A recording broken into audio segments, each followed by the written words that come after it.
southwest? No, it's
This way, sir. All styles, right? 3 guys.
get as good a seat, but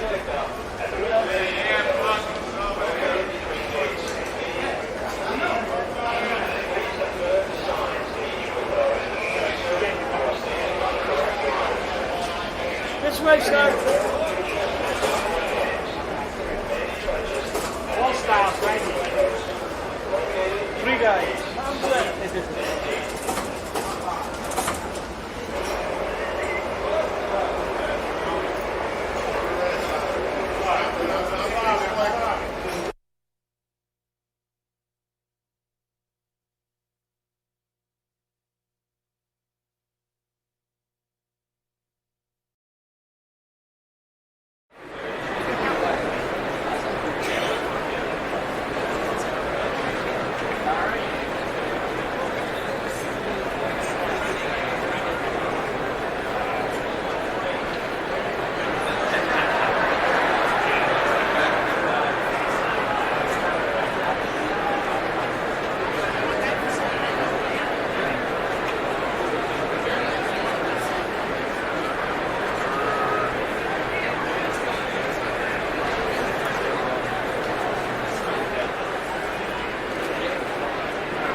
stand here expressing.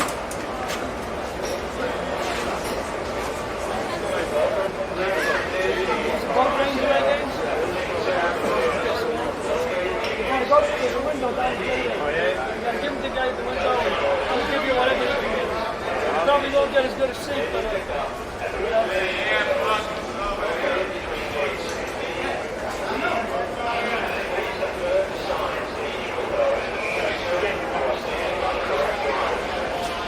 this way, Starc. All styles, right? 3 guys. I'm good.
deducted then if you don't hit that target, and then a subsequent every, I don't know, if it was every 10 minutes that you were like behind, you lost another 5, you wouldn't be losing 10 minutes, would you? Yeah.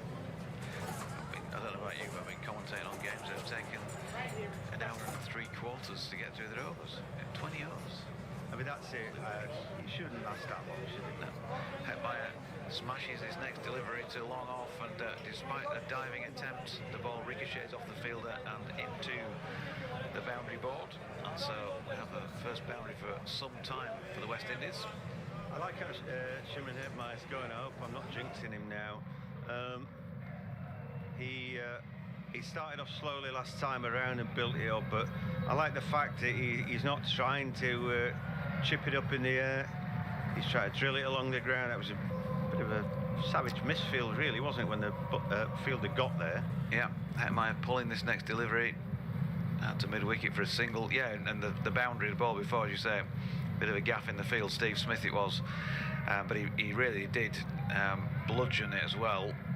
He got the front leg out of the way, and there was plenty of power and timing, so the ball was travelling. It's a favourite shot of his, that clears his leg and hits through and straight and true, but it should have been fielded. Needs a new bat, looks like. Yeah. He had the same problem last time he batted. And he's gone wide and full here, Marsh, and he's got away with it without it being given a wide, I think. Yep, end of the over. And he's gone for 11 off 2. And the West Indies are 65 for 3. Man U v Man City today, Hogs. Yep. Who do you fancy? Don't know, really. Man United are a real Jekyll and Hyde team. I would like Man City to win. Did them in midweek. Man City, who took a while to get going, but eventually very easily disposed of Club Brugge. Who have you got today yourself? I'm doing Brentford later with a Brentford fan, Walsh. Brentford against? Asking. I don't want to put you on the spot. I'll cross that bridge when I get to it. Yeah, but I'm doing Leeds on tomorrow. So I don't know if I should look forward to that. Of course you should, as Hetmyer works his first Zampa delivery of his second over into the leg side for a single. 66 for 3 to West Indies. Brentford Norwich it is today, and Leeds Leicester on Sunday I'm covering. Yeah, tough game for that. Are they at Elland Road? I think so, yeah. Yeah, tough game for Leeds, that. The way things have been going for them, they just need to scrap, don't they, this season? Pick up what they can, try and not have any major relegation worries in that back end of the campaign, as Lewis, meanwhile, has just pulled Zampa. Zampa looking a little bit perplexed after seeing that disappear for 4, but it was a poor delivery, a rare one from him in his first 8 balls. Yeah, when he's over pitching it, and also it's going wide, just allows batsmen to free his arms there. He's not worried that ball's not going to go on his wicket, so he can really give it a good crack. Helps it on its way round the corner. Zampa grimaces, but yeah, it's a good shot to a bad ball. Here he is again, and that's pitching just outside leg, and this time he's gone straight, has Lewis. He's hit it high, and it's into the hands of a diving Steve Smith with an excellent catch to take the 4th West Indies wicket. Lewis gone for 29 off 26, and Zampa, well, he responds well, doesn't he, to the boundary off the previous ball by taking the wicket of the man who hit him for that boundary. Evin Lewis has gone. You see, he hits a bad ball for 4, and then what's he do? He's emboldened by that, but he doesn't dance down to get to the pitch of that ball, and subsequently Zampa thinks he sees him opening up, going to drag that ball short, he won't get to the pitch of it, so when he frees his arms up through it, he's just chipping it up in the air. You know, you see players victim of his own success there, for the ball before. Oh yeah, I can hit the ball for 4, of course you can, but wait for the right ball. That clearly wasn't it. He spoons it up in the air. It's too premeditated, that. You know, you still got to play each ball on its merits, even in this T20.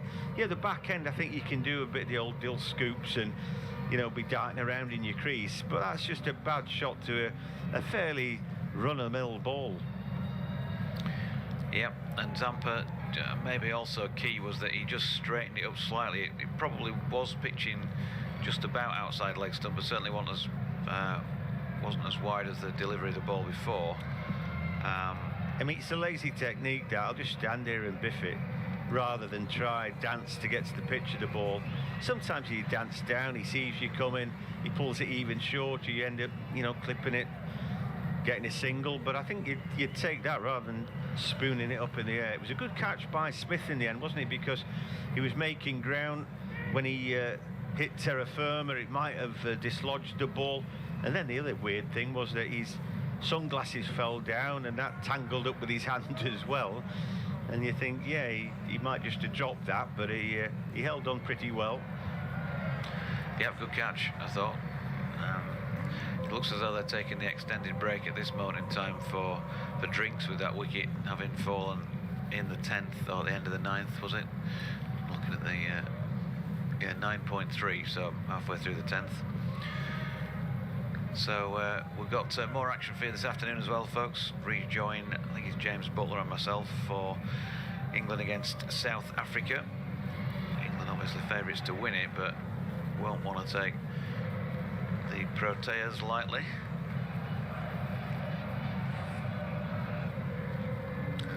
Reminder that apparently go on. 30 degrees out there right now, and mostly sunny in Abu Dhabi.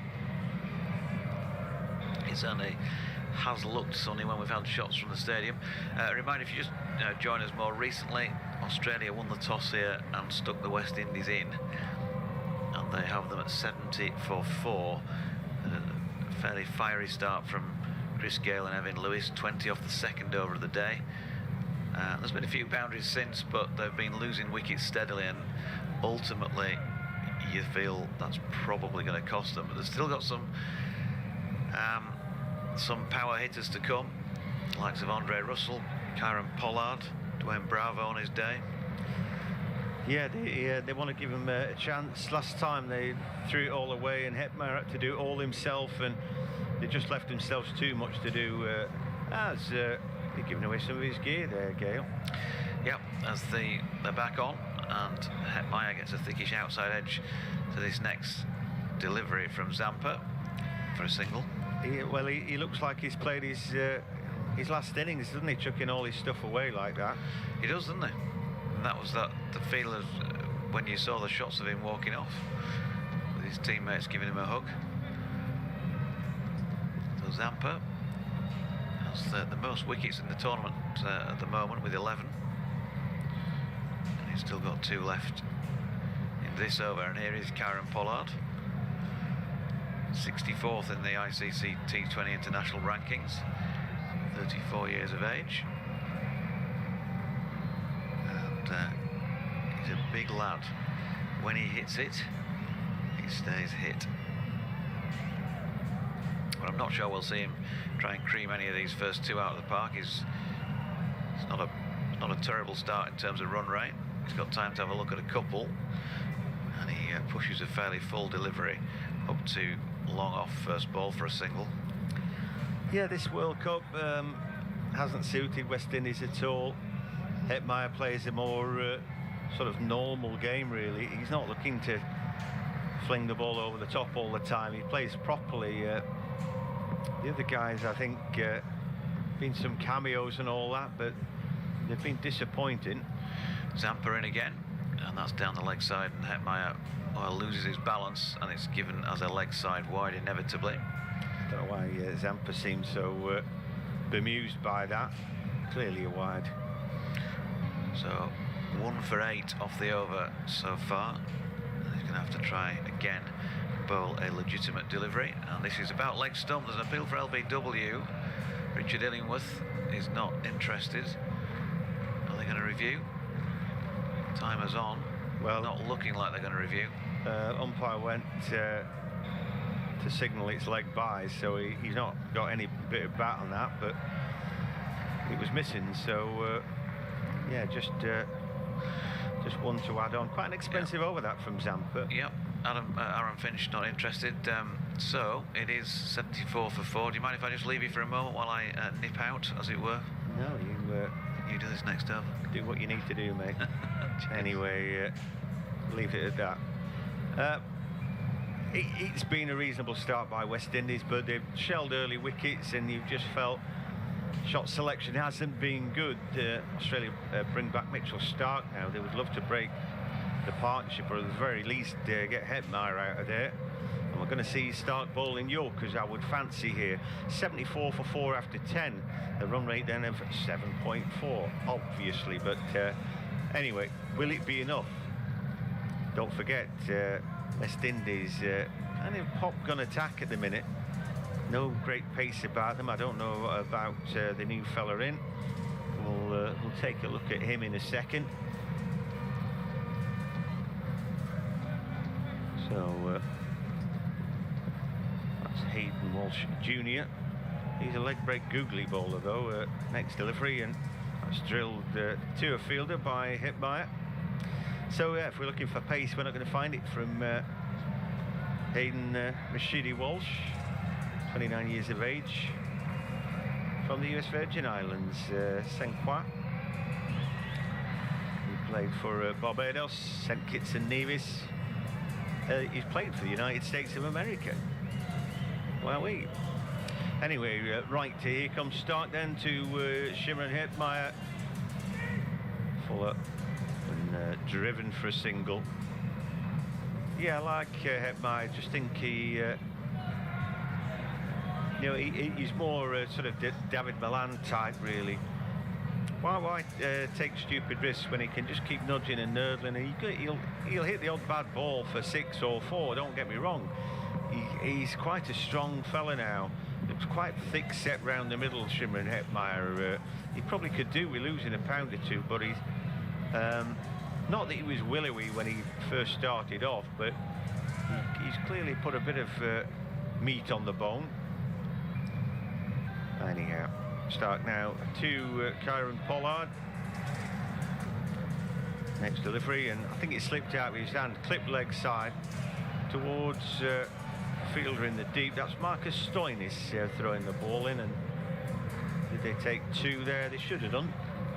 Maxwell it was, who couldn't quite put the block on that in the ring of fielders. Pollard's 3 from 2 now. Hetmyer 21 from 20. Gayle got 15 from 9 deliveries, including 2 juicy 6s, and Evin Lewis played pretty well for his 29 Starc balls. Oh, that's a good delivery. And well, he marks for trying there, beat Pollard all ends up, but the ball hopped over the stumps, and he's very unlucky, the bowler.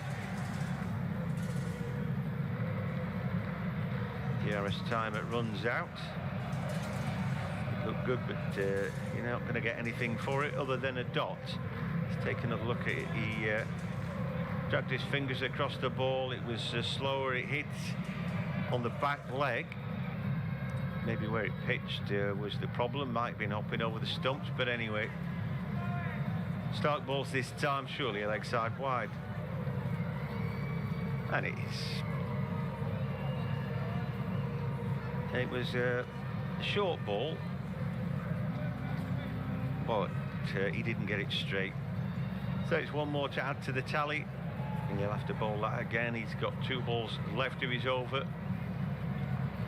Camera lingers on Ravi Rampal, who's not playing today. He's out with his teammates.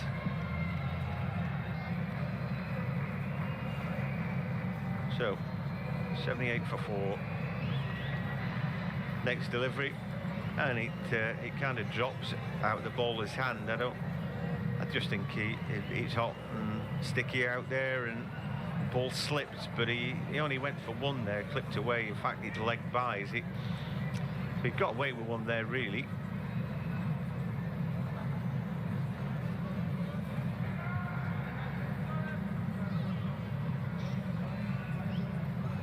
The camera lingers on the Universe boss watching Chris Gayle, self-appointed Universe boss that is. Starc balls. Good Yorker, well dug out by Hetmyer, and so they're going to get 2 for that. Hazlewood feels it on the fence. A little bit elements of fortune about that. Not a bad over that. It's a building blocks over really, but in the end I think they got 7 off it. Not bad at all. Of course, the second over went for, I think it was 19. They haven't hit those giddy heights since. It doesn't hurt that one big over though. I think it was Hazlewood was carted all over the shop, but he hit back in over number 4 with 2 wickets.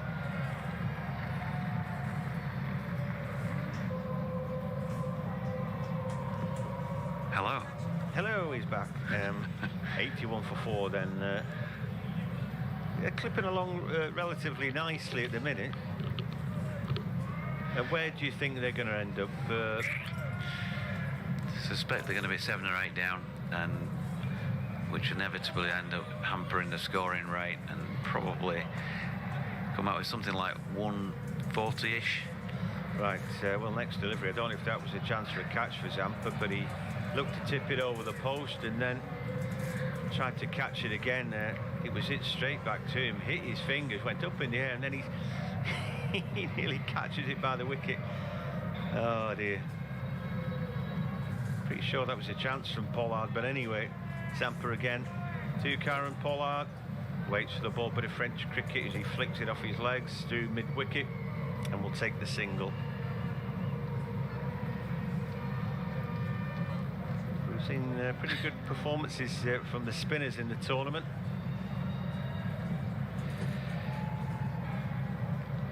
Yeah, Zampa being one of them.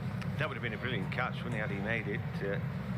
Anyway, Zampa to Hetmyer, who waits, cuts, pretty good fielding. Back with a point there for what was a nice looking hard hit square cut. Dot ball. Zampa trying to build up some pressure. Next delivery drags it down a little bit. Ooh, and I think the top spinner nearly did for Hetmyer. That ball rushed onto him, kept really low, and he just and only just keeps it out. Yeah, he's bowled up pretty well already, and it really did keep low, didn't it? Just above the bootlaces, and well watched by Shimron Hetmyer. Yeah. Talk about variable bounce. I think that might have been top spinner anyway. It was just going to keep low, but it tried to duck underneath the bat. Zampa next, just giving it a bit of flight, and Hetmyer clips it away for a single. Look at it mid-off.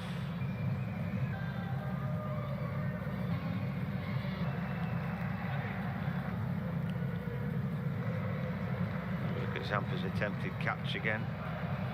Reaction time less than half a second. He did well to get his hands on it really, and probably stopped a 4 at the very least. Nearly caught Pollard. He was back on strike again, fuller, and chopped away toward the boundary and over the boundary. I thought there'd be somebody there coming into the picture, but they didn't materialise. What was a brilliant over ends up being an okay one. He just 6 off it, but that 4 relieved the situation, didn't it? It did. You know, when you're batting and you've gone through those 5 deliveries and not got many, you're searching for the boundary. It just makes you feel a little bit better, releases that pressure. And so they can start to look at the next over and think, well, okay, it wasn't a brilliant over for us, but we still got 6. And we've not lost too much impetus. Yeah, it's there's still a sense, even in T20, of at times building blocks being assembled, and you know, players taking their medicine a bit before they press the button. But I think for me, West Indies are going to have to press the button pretty soon. I don't think they can wait for just 5 overs out before they start flinging the bat. They might want to see the back end of Zampa, though. He's got 1 over left. Hazlewood now 2 overs 2 for 21. Has bowled terribly and then really well. Yeah, a good way of putting it. So Hetmyer is the man on strike, and that's pretty good line and length. You know, if you're looking for which side of the wicket you're playing, that good line and length straight down the middle ball, very difficult, you know. If you're caught in two minds, you know, you're absolutely nowhere. And Hazlewood then a good delivery. How's the batsman going to readjust now? Is he going to step away a little bit? You know, he might want to step away and try and work him through leg side. Anyway, what's Hazlewood got next?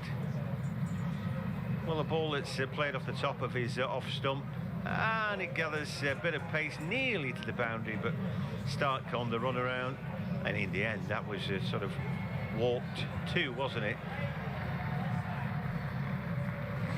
Yeah.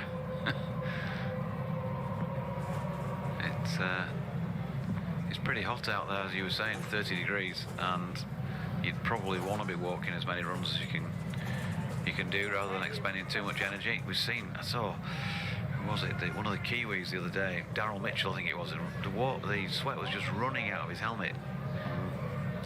Oh, it's hot out there, all right. Very humid, particularly the day-night game. Next delivery, and again the ball squirts off the toe end of Hetmyer's bat. No wonder he keeps needing to change it. He's overusing that toe end. Gets a single for it though.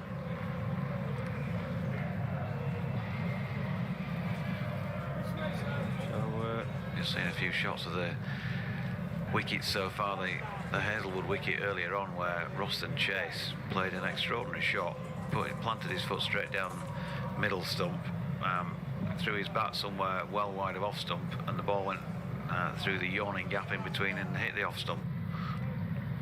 Yeah, it was a shocking effort, wasn't it? But you know what Hetmyer's done as usual. He's dragged them back. The 27 from 27, he's reasonable, but he will get going if he can later, and he got the ability to do that. The next delivery to Pollard, flicks it through mid-wicket, and they will walk the single. Pollard is ahead of strike rate, 9 from 8. I think they'll be looking at 150 or something like that. Yeah, I think they'll be looking at that, but if they lose a couple of wickets, you know, that's going to just drag it back, isn't it? Always puts the brake on, yeah, but depending on when the wickets are, you know, if it's last 2 overs, everybody then just comes in and flings the bat anyway. So Hazlewood then to Hetmyer, and well, I think he's flicked that one. Did it catch an edge and caught behind? No great celebration, but that's been given, I think, and Hetmyer wanders off. It's a good short ball against the wicket there. 91 for 5 now. That's a real body blow to West Indies. Hetmyer goes, he played pretty well, but he just followed that ball and he just gets something on it. Yeah, he tried to pull out, didn't he? He was in two minds. He was going to go through with a shot, and then while the ball's still on its way towards him, he's trying to pull out, but it's just too late and gets a little tickle, and it was all a bit routine. So yeah, it was understandable that he didn't sort of realise he'd taken it really, because there was no major celebrations. He had a look at the umpire. He didn't need to give him. He walked off, and so Dwayne Bravo walks out there. Hetmyer, well, he's done a pretty good job, but again, only 27 ultimately. They need somebody who's going to come up with more than that if they're going to put on a real challenge in total. I bet he wishes now he'd gone for it full-blooded and tried to chip it over wicket-keeper rather than pull out and then unwittingly glove it behind. You know, if anything, you know, he was playing too sensibly. And it's a real shame that, because you know, his teammates, a lot of them had been harebrained today, and he'd done a real good job, and you can see what he's trying to do. You know, he's trying to deliver them to a point where they can free themselves up, you know, and post a good score. And it's such a shame, but it's a good ball because it's tempting. He was tempted by it, and by the time he's decided he's going to pull it back in, he'd gloved it behind. Anyway, Dwayne Bravo comes in now. 38 years of age. For a lot of these guys, it's an aging team. You have the feeling of a last hurrah, don't you? I don't know if that leads you to playing better or worse, but anyway, Hazlewood's got one ball left, and that's worked off middle and leg, and there'll be a single. You've got one over left though, Hazlewood. Really good figures now. 3 overs, 3 for 26. And again, I think right now you would have to make Australia very firm favourites to go on and win it. There's going to have to be some massive clubbing going on now from the West Indies batsmen to get a reasonable total. And I don't fancy their attack one iota to keep it tight.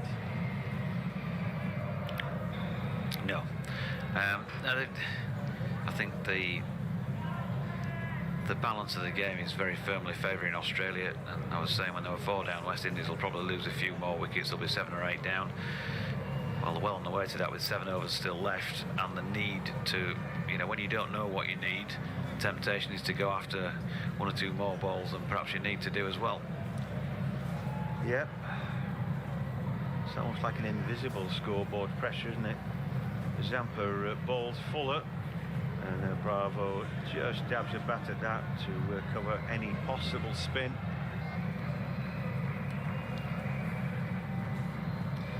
More I think about that last out, the delivery, I think what a perler that was.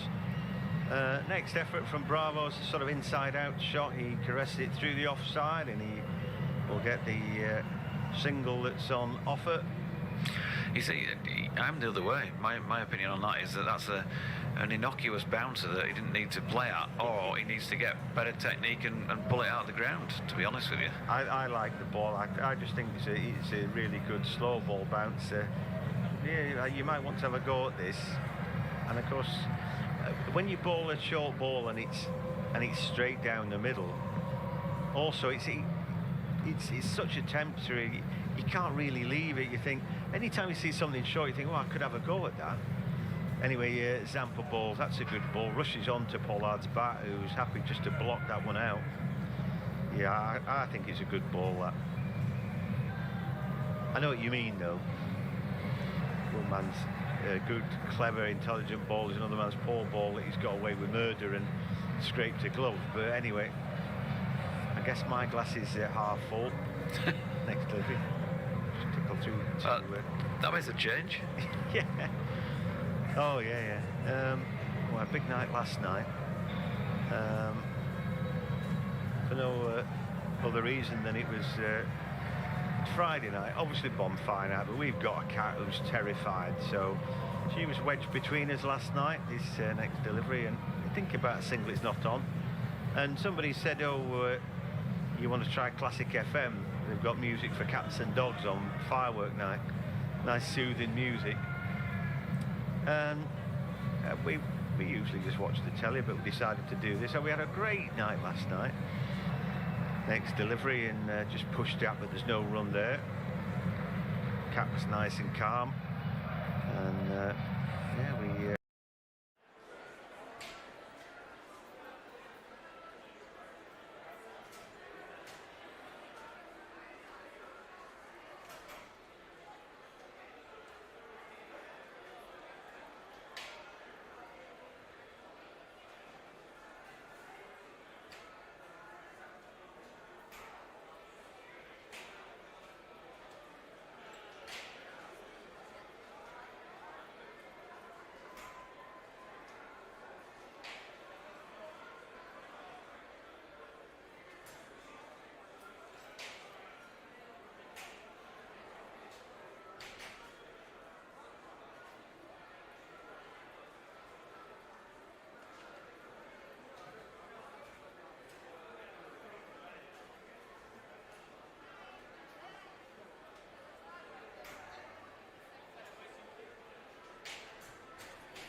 did well there, just to clip it leg side. He takes a single. It's fielded by the wicketkeeper because we can't have fielders everywhere. England South Africa is next, and it's from Sharjah with the short boundaries and a low bounce. Yeah, I mean, it's a recipe for what? Probably plenty of sixes, but maybe teams getting bowled out as well. Rabada and Nortje have bowled pretty well. Shamsi is a top quality spinner, I think. Anyhow, Marsh now to Pollard, dances down and close to getting an edge. In the end,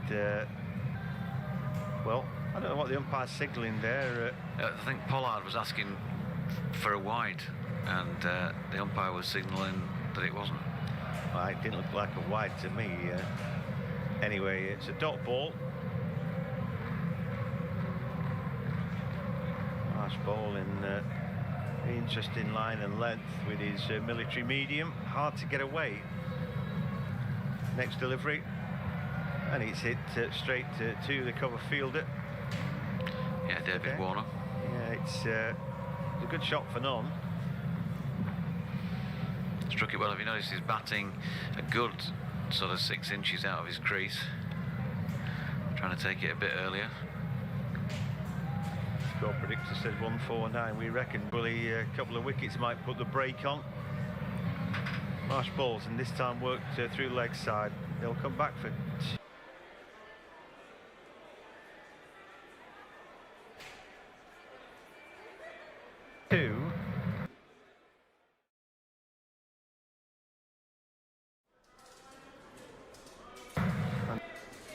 So a couple left before we get to the 3/4 mark. 98 for 5, run rate now dropping below 7 and over. Yeah, they got off to a flying start, but they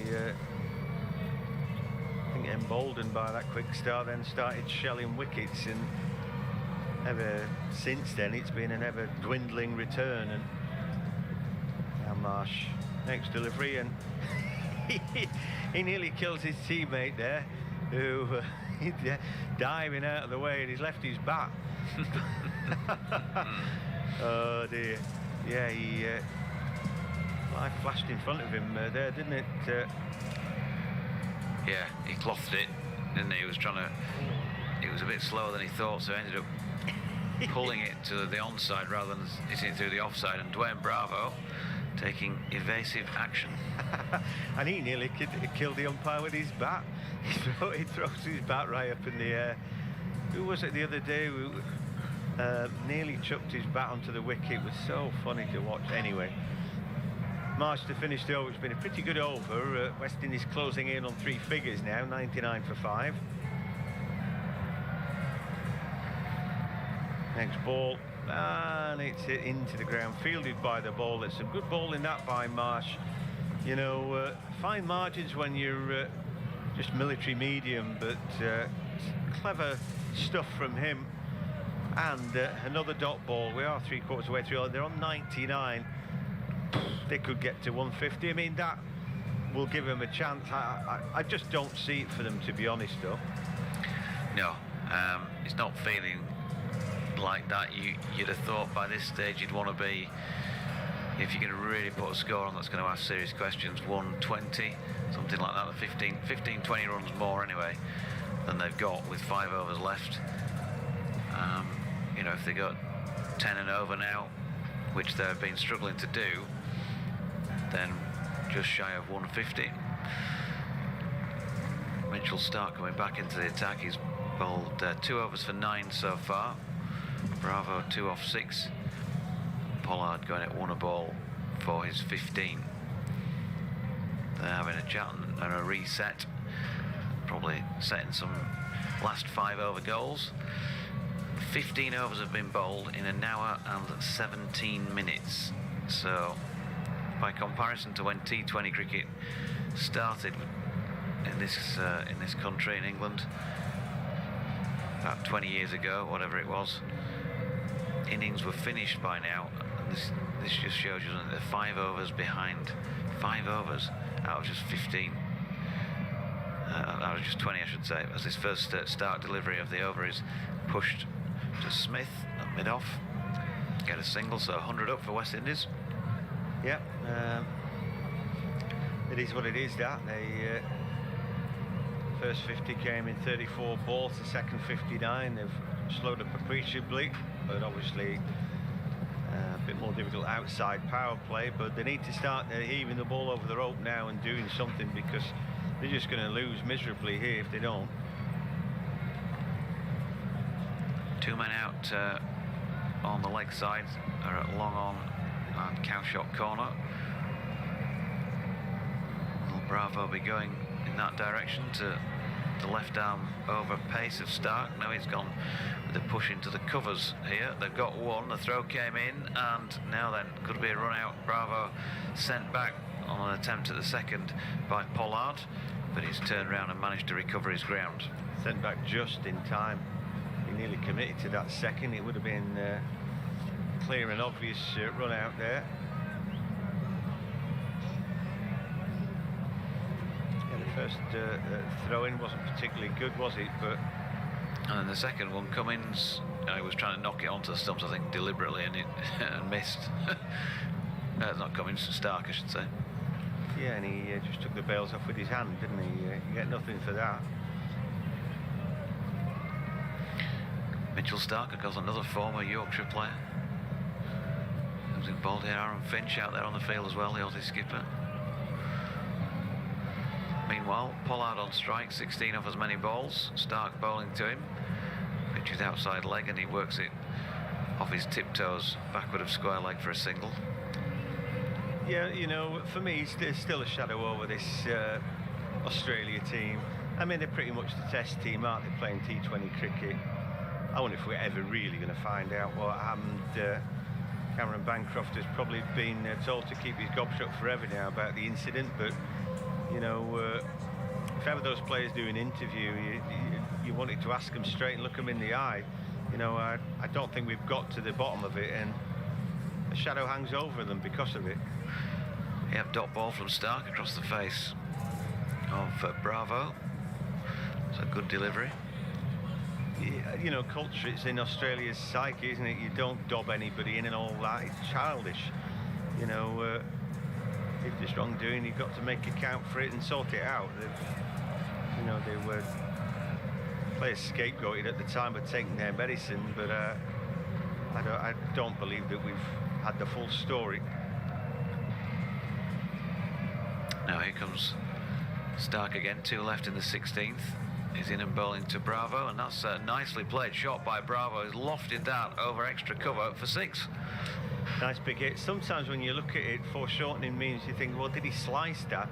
Is he up in the air? Is he going to get caught? I think you see the hang time on the ball, and then you see the ball travelling. You think, oh no, it's gone a fair way. That it's a good pick up to a bad ball. It was full and it was wider, and he deserved the treatment that he got. West Indies 25 sixes they've hit in the Super 6, Super 12s even. 108 for 5, 1 left in the 16th. Bravo on to 9 off as many deliveries, so both batsmen go to 100 strike rate, but they need more than that. And here comes Starc then, running towards the big spaceship roof. Bowls, it's a low full toss. Bravo doesn't know too much about it, and the ball squirts away to deep backward point for a single off the outside edge. Shots of Brian Lara, the great Brian Lara in the crowd.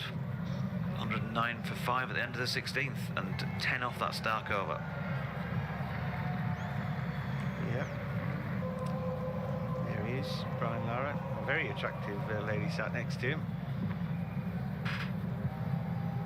Good over that for West Indies. Where there's life, there's hope. They need a few more boundaries and some big hitting. But like I said, I would just look into to see if I could find any reasons why they might do well with the ball this time. You know, they've made one change in taking Ravi Rampal out, and I thought, well, maybe it's a change to bring a pace bowler in. But it isn't. You know, we've got Hayden Walsh in, who bowls leg break googly, and so again, there's no great pace about the attack. You know, they've got bowlers who will bowl different bits and pieces, use all their experience, but I don't think there's any substitute for a 90-mile-an-hour plus bowler in this tournament. They seem to be going well as the spinners. Yeah, they do. Got some flag-waving fans. Pat Cummins going back into the attack for the Aussies. 17 off his 2 overs so far.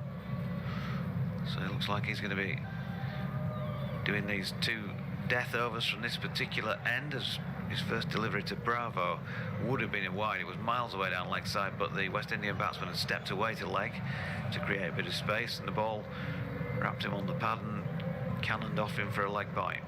Brilliant delivery that. Sees him backing off, follows him. You know, hit that. Really difficult, hits him on the thigh pad in the end. Yeah, off cutter. Slower ball from Cummins, first up. Pollard, particularly strong in the final phase of the match.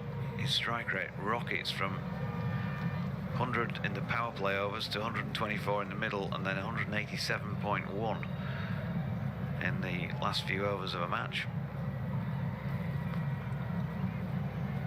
And here's Cummins coming in to bowl to Pollard, who's got a wide delivery, got underneath it. It's all about power, this shot. Warner has gone sprawling with a dive around the boundary edge and flicked the ball back in. I think they might want to have a look at this. They should be having a look at it anyway, because the boundary route was definitely disturbed. The West Indies, as a particular West Indies supporter who's calling for it to be reviewed. Now then. Oh, he's done brilliantly well. He has done well, yeah. But the angle we've seen from behind the fielder, that's flicked back in clearly before he hits the boundary rope, so well fielded. And 2. Well, he'll be disappointed, that big fella, won't he? And they probably should have run 3, but he's hot out there. Yep, low full toss now from Cummins, smashed back down the ground 4. Yes. Warner posted a little bit wider there at long off, and that's gone straighter than him and made the boundary. Yeah, that big fella can celebrate the 4 now, can't he? No doubts about that. It was a lovely pick-up to a poor delivery, and again, did he slip out of his hand there? You know, full toss, not a great delivery in the circumstance, and wide as well. Yeah, he got plenty on that, didn't he? Because Warner wasn't that far away from it, looking at the long shot. But he didn't get more than a couple of strides in before the ball cleared the boundary. Cummins into Pollard, slower ball, short. And he has a big yahoo at this to try and knock it out of the ground. 73 miles an hour. So just subtly slower than normal.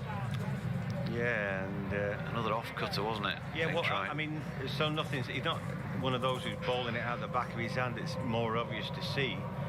You know, it'd be difficult to judge that, and certainly difficult to pick it.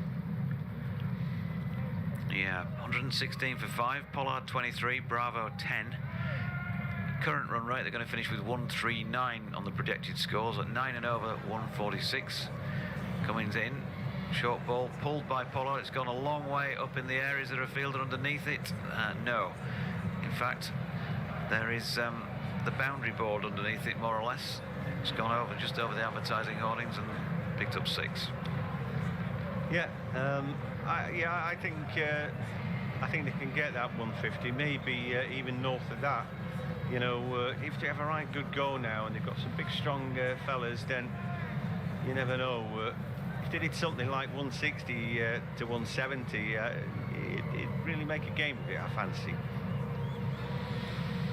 Yeah, Pollard 29 now from 21, a 6 and 2 4s. It was a big top edge that, but clearly got plenty on it for it to carry the boundary. Last ball of the 17th, Cummins is in, and that's worked off the hip by Pollard for a single. So 10, 13, 14, including a leg by 13 off the over. That'll go against Cummins' figures. 1 for 30 off 3. Well, look, clearly Kieron Pollard's in the mood. You know, 1 big 6, he's emboldened by that, and he'll be looking to launch it over the rope. He's a big man, isn't he, Pollard? Hope springs eternal. They've 3 overs left, but, you know, 5 wickets left in the hutch. Time to fling the bat like fury, and, you know, yeah, you never know. If they a few maximums, then they can elevate that score and do something good. You know, we think 150 would make something of a game of it, but like I said, north of that, you never know. No, so 3 overs remaining in this first innings of this one. West Indies put into bat by Australia. England, South Africa still to come. And I'll be covering that one with James Butler, I think, later on. It's a 2 o'clock start UK time.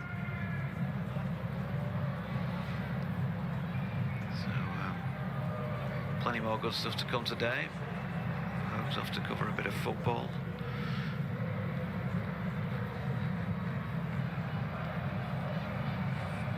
Great atmosphere, our sound effects are making it. Sounds like we've got a football crowd in.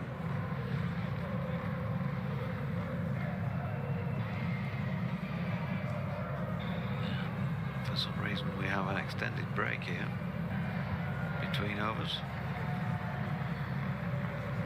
Perhaps a player receiving some treatment, something like that.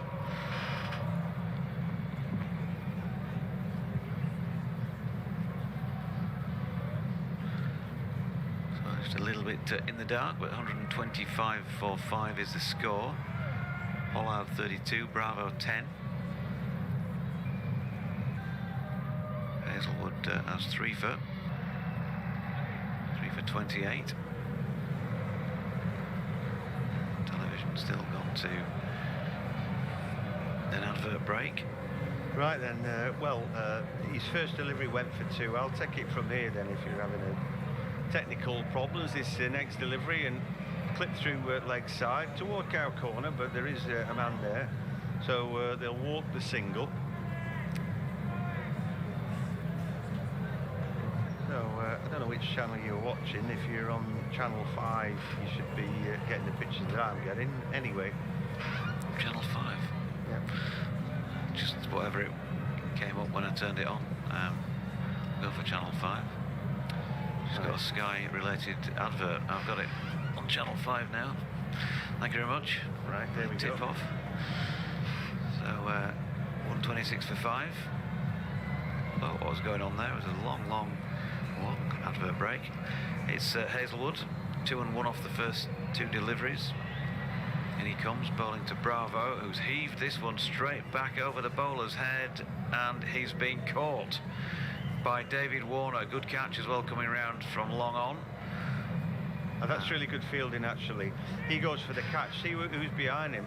If he misses it, makes a mess of it, that ball is not going to go for 4 because Smith's behind him, backing up.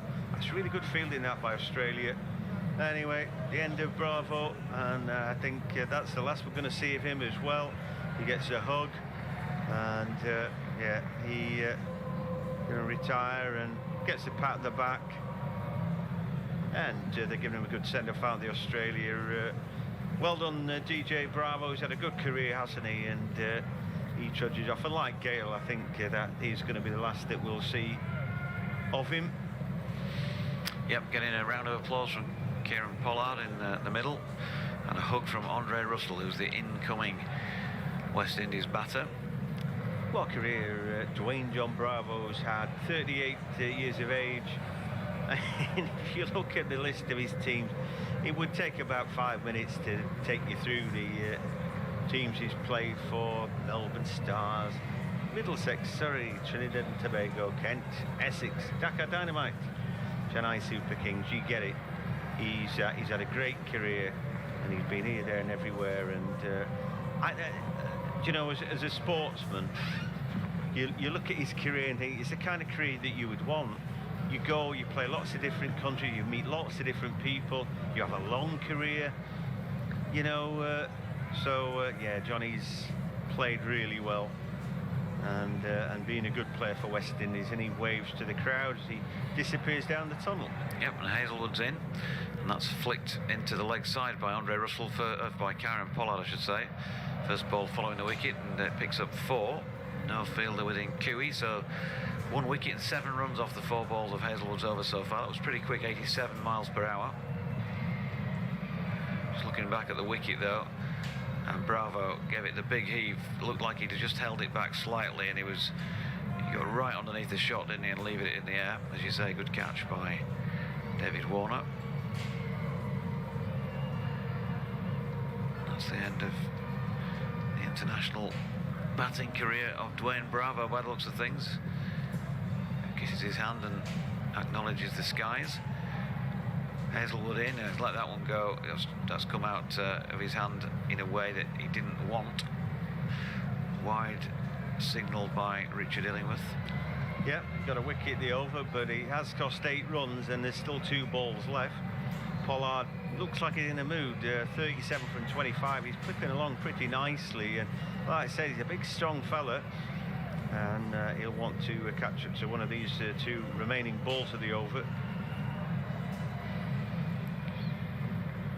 Just waiting again as Hazlewood's in. That's flicked nicely off the legs. And is it going to have the legs? It does. To get to the boundary despite the attentions of a fielder coming round. Can't prevent the 4. So 12 off the over so far. Still one to come.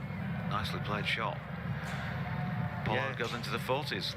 Nice subtle that, just clipping it, using the pace of the ball. Not a good ball necessarily though, was it? Meat and drink to a good batsman, and still just thought he might only get 2 for it. But that fielder just can't get there. It's no fault of his own. Just a lovely bit of finesse to a poor ball. So little tickle for 4. He's on to 41 from 26. 4 4s and a 6 so far. Last ball of the 18th.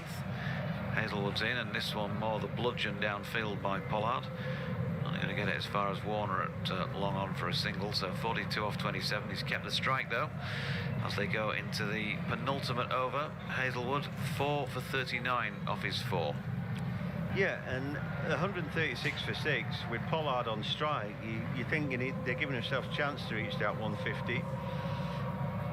Like we said, it potentially defendable. I don't think that they would defend that. Something a bit better than that. So he's got to go berserk really in these next 12 balls. And if he does, you never know. But anyway, more likely to be hovering around that 150 mark. I just don't think that their bowling is good enough to defend a total like that, in all honesty. But we'll see how they get on.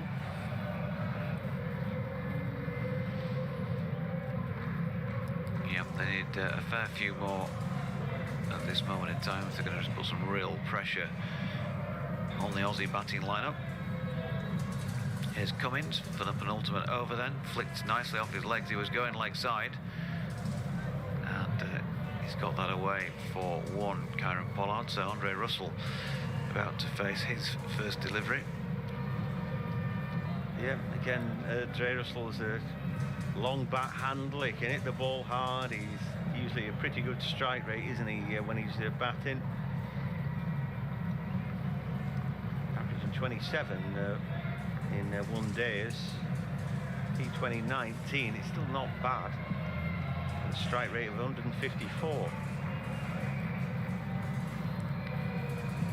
So Russell marks his guard. The pitch, you've got to say, has not obviously played badly or slowly. It looks a pretty good, even, true surface. So all the more difficult to defend a total like 150. And well, they're creeping closer to it now because Cummins has got that wrong, slanted it down the leg side at 91 miles an hour. And Russell watched it well, didn't he, and just got something on it and clipped it away down very fine for 4. Yeah, and if he doesn't get that little touch, then it's not going for a boundary 4. Just able to dig out what was not such a bad Yorker really. Maybe it's just a little bit leg-sidey, but it's a good shot that for 4. So 141 for 6 with 10 balls remaining in their innings. Russell on 4 off that 1 delivery, and he's stepping away to leg here and having a heave, and I think he got an inside edge onto his pad there through to the keeper. Either way, there was no run. So a bit of a wasted delivery. Lining up for the big one there, wasn't he? But edged it onto his pad. Like you said, he could have destroyed his stumps another day, but missed them. Went through to wicket keeper. Yep, bit of luck on his side. Cummins again. And he comes right arm over the wicket short and slapped away through extra cover. Mitchell Marsh round to do the fielding. Russell gets a single. Had to wait for that slow ball. Hit it hard, but on the half volley picked up by the fielder, and only get 1 for it. So far, 6 off the overs, just 2 deliveries left. And an hour and 37 minutes so far to bowl 18.4 overs. Shocking. Disgraceful. Pollard on strike, 43 off 28. Here comes Cummins. It's full, and it's played nicely off his legs by Pollard. We know he can play off his legs from what we've seen already in this over. Stoinis fielding. They get a single. Shots of Justin Langer. The Aussie dugout. What a player he was. Back in the days when he was wielding the willow. Great partnership, of course, at the top of the Australian order with Matthew Hayden. Last ball of the Cummins spell then. Going to be bowling to Andre Russell. In he comes, it's short, and Russell misses an attempted pull, so it's a pretty good penultimate over by Cummins. He went for the one boundary, but just the 7 from it, and he's finished with 1 for 37 from his 4, and the West Indies still searching for runs that they've not quite fully managing to grasp here, are they? 143. I mean, the loss of 6. We've seen some good bowling, haven't we? Funny you talk about Hayden, because Langer and Hayden could end up being the coaches in the final for their 2 respective teams, can't they? That's possible. Yep. Anyway, 143 for 6, 1 over left. We were saying 150, 150, and looks like they're going to be in and around it. So, like I said, I don't think that's going to be enough, not with their bowling attack. And whereas, you know, they've done well, the Australians, to put a break on what you've said quite rightly looks at an okay pitch. I don't think that you know, the West Indian bowling is going to trouble Australia enough. I can't imagine them bowling Australia out, and I think they would need to do that to win the game. Yep, last match of the Super 12s for these two sides. Australia, of course, in the box seat of the pair of them as far as making the semis is concerned. Pollard on strike, then is facing Starc. He goes right across and tries to play the ramp shot and misses, falling over to the offside. So a dot ball. Yeah, that ramp shot's premeditated, but if you could pick a worse ball to try and ramp shot, it'd be that, wouldn't it? Just laughable, really. But yeah, you've got to try this at that, don't you? Yeah, I tell you what, it's a good job it went where it did, because it went between his legs and it wasn't far short of hitting the unmentionables. Yeah. And at 90 miles an hour, that's going to hurt. Yeah, Langer's a serious fella, isn't he? But even he laughed at that. So, very useful dot for Australia. Starc coming in, and this time Pollard stepping away to leg and going long, and he's got plenty on that, has he? No, he got right underneath it, as it turns out. And it's another catch in the deep for Australia, a 7th West Indies wicket falls. Pollard's gone for 44 off 30, and so far dot wicket in the final over from Mitchell Starc. I think you've got to anticipate he's going to bowl fuller. You know, he frees himself up there, but just slaps it up in the air. I don't know what the antidote to that is, because for me that's a really clever ball. But anyway, Maxwell taking the catch. Yeah, it's a good catch.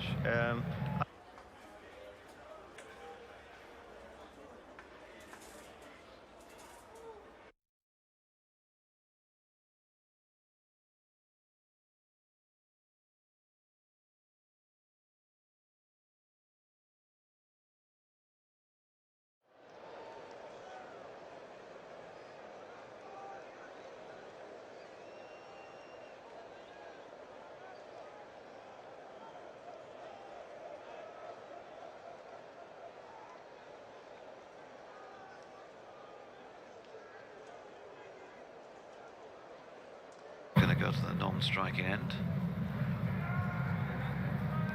30 years of age, Jason Holder. Starc then, round the wicket, left arm, and he's got right underneath this one as Andre Russell. Not that far short of the advancing David Warner. Looks at the bottom of his bat after playing the shot and making it down to the non-striking end for 1. So just 1 off the over so far. Great over as far as Australia are concerned. And they've got a new man on strike in Jason Holder as well. Mitchell Starc just makes an adjustment to his field. And then in he comes to bowl. To Holder, who's getting a full-length delivery, manages to get it away to extra cover. It's Finch who does the fielding, and they get a single.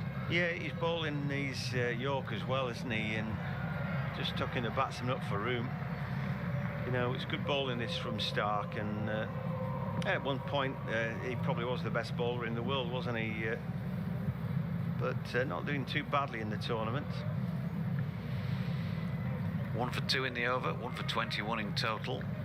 So an excellent spell so far. Russell waits, sits deep in the crease. Starc again round the wicket short now. Then he's got plenty on this one, and that is going to be 6 surely. It's gone a long way back, and well, much needed for the West Indies. They've got to the 150 mark at least, and they've got 1 ball remaining. Well, I was thinking, yeah, you know, Starc's been the best bowler in the world. Not necessarily at T20, where you felt always he'd been a little bit expensive. I was thinking, well, he's more experienced, mature now. He doesn't seem to go for as many, and then next delivery he gets carted for 6. 111 metres. Have we seen anything as long as that in this tournament? I don't think so. I can't remember it. If we have. Big 6. It was. I mean, he wanted it, didn't it? It was banged into the pitch. He was sitting up and just begging to be hit. And after a really good 4 balls prior to that, that's the game, though, isn't it? So 1 left. It's still been a good spell. 27 off it now. There you go. 111 metres. 151 for 7. Starc coming in for the final ball then. To Russell, who's clothed this one ball by the looks of it. Oh, has he? Well, no, it's carried the boundary. It's a straight 6 over long on. It looked at first as though he'd not really given that one the full shilling, but they finished with 2 successive 6s. That'll give them a little bit of a boost when you talk about going into your next discipline with some momentum. Australia, well, they bowled pretty well in the main, but West Indies have made 157 for 7 in their 20. Some good power hitting at the end. I wouldn't mind a miss hit, something for 6, would you? Anyway, we're into the interval now. We'll be back shortly with the reply from Australia. Still think that they're very firm favourites to go on and win it. At Abu Dhabi, West Indies against Australia. The Aussies won the toss, decided that they would field, and then for West Indies, we thought, right, you know, like the blue touch paper and watch them go. They hit some big shots early, but unfortunately neither Gayle or Lewis hung around too long. Gayle in his final innings for West Indies at T20 level was eventually bowled Cummins 15 with 2 mighty 6s from just 9 deliveries. Lewis off the bowling of Zampa got 29 from 26. It became a bit more ordinary after that. Shimron Hetmyer tried to dig them out. He got 27. Pollard then with a long back handle, 44 from just 33. Dwayne Bravo in his swan song, 10 from 12 deliveries. But a big final flourish from Andre Russell got them over the 150. He to 2 6s, the final 2 balls of the innings off Mitchell Starc to drag West Indies to a reasonable total of 157 for 7. The idea would be that with not a great bowling attack, that Australia probably going to be good enough to overcome that tally. But we'll find out, won't we? Anyway, they'll be up next. We're at the interval. We should be back in a few minutes' time. West Indies against Australia. The Aussies won the toss, decided that they would field, and for West Indies, we thought, right, like the blue touch paper and watch them go. They did some big shots early, but unfortunately neither Gayle or Lewis hung around too long. Gayle in his final innings for West Indies at T20 level was eventually bowled Cummins 15 with 2 mighty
think your lunch is in jeopardy, but given a 3 o'clock start in football, I'm going to have a lovely long lunch. Thanks very much. Rich is beyond compare.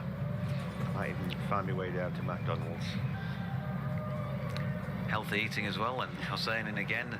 Evidence of some drift in the air, but Warner watched it well and pushed the single up to mid-on. So they're up and running, the Aussies. Langton Razier. Is it Razier or Raziri? Is your umpire at the end, standing at this end from which Hosein is bowling. It's the first time I've seen him, this umpire. Is he Zimbabwean? Not sure. Richard Illingworth is standing at the other end, who's somebody I do know. He's playing against his dad, actually, Keith, back in the day. Interesting story with him once. Aaron Finch is on strike. Can you tell your story, or is it? Yeah, no, it's perfectly tellable. Yeah, I'm just waiting for this ball to be delivered. Hosein switching to round the wicket. Well to the right-handed Finch, and again fair bit of zip across the right-handed batsman, no run. Bowled against Keith. I was theoretically a fast left-arm bowler when I was younger, and we were playing up at a club in this area in the Bradford League called Hayden, just near Leeds Bradford Airport. Keith played for them, I was playing for Pudsey St Lawrence. Hosein in again, and that was targeted at the stumps, and thickish inside edge from Finch will get him off the mark with a single. Keith was a tail end batsman. He bowled spin himself. We were fielding second, and I was coming charging in the back end of the innings like you do, and probably bowling it a little bit too short. Got a couple under his rib cage, and he was hopping around a bit, and then I didn't sort of persist with that. I was trying to hit the stumps or whatever. And after the match, he took me on one side in the clubhouse. I just wait for this Hosein delivery to Warner, who flicks it out into the leg side. He's going to get at least one. They're coming back for 2, and we'll get there. So forward out loss. And he kept beating his chest where, and under his armpit where I'd hit him and saying, "Young lad, you've got some ability, young lad. You should have, you saw you had me in trouble with a couple of them deliveries under my armpit. You should have kept on persisting, because there was no way I were going to play them, as we'd have been here until the end of tomorrow." He kept bowling at me stumps, and I kept having a slash at that, and I got a few runs. So learn from that, lad. If they don't like it under, around the rib cage, don't be frightened to stick it up there. Which I thought was good for an opposing player to encourage, the young lad in the opposition. And that was Richard Illingworth's dad. They've just pushed a single, David Warner, into the onside. So 5 without loss at the end of the first over. Richard played his cricket at a club called Salts. Obviously famous, world-renowned area of Bradford, Saltaire. One of the 2 clubs down there. Keith played there, I think, as well. And then obviously Richard went on to greater things, played for Worcestershire in particular in England.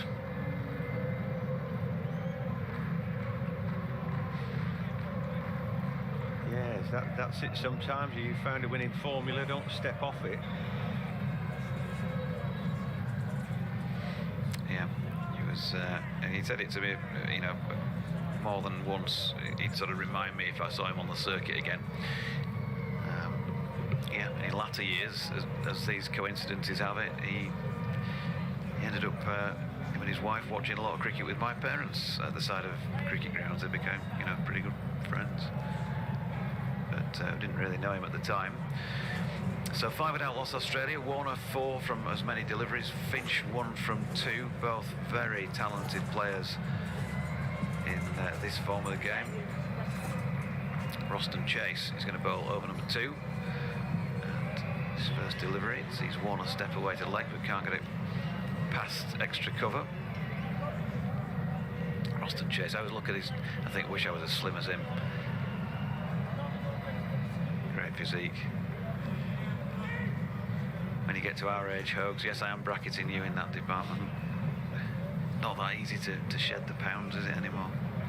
Well, you say that. Well, you're wiry, aren't you? Yeah, I'm on an absolute target weight, 12 stone. I scarcely budge off that.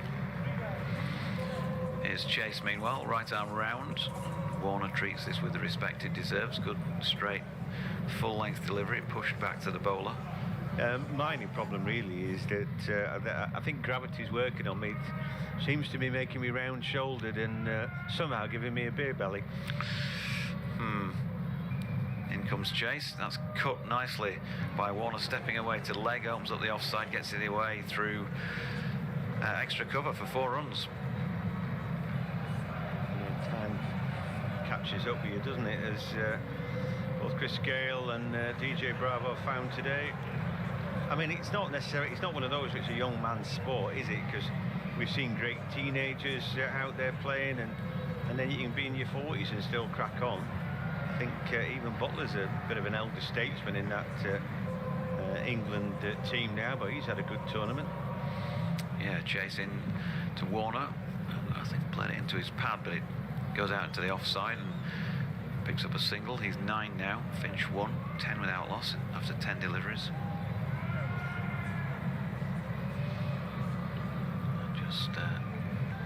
Just getting going here, the Aussies. Still got plenty of time left in the power play to do some damage. Not a bad start with the ball either for the West Indies. Going up one a ball. It's obviously not going to be enough for Australia. Finch on strike. Roston chase coming over the wicket to him and driven through the offside by Finch. There's an attempted diving stop, which there was something on it, a hand perhaps, but it still had the power to make it to the boundary. 4 runs. Yeah. You know, Australia here could do with getting the game won and won well for net run rate. You know, there's still a bit of jeopardy, isn't there, if South Africa beat England well. Yeah, chase is in, and Finch flicks it into the leg side and picks up 1 more, or 2 in fact. So presumably a missed field. It was off camera. Andre Russell. Yeah, if South Africa hammer England, you know, in theory they could get net run rate above Australia if they just scrape past the West Indies. You know, and even a hammered England might still have a net run rate good enough to take them through. So anyway, a free hit now, no ball. Last thing that Roston Chase needed. When you're a slow bowler, stepping over the line is criminal, isn't it? Yeah, and it is marginal, but it is a no ball. No part of the foot behind the line. So 17 without loss, I should say, and free hit to come. What is the final ball of the over? And it's gone full.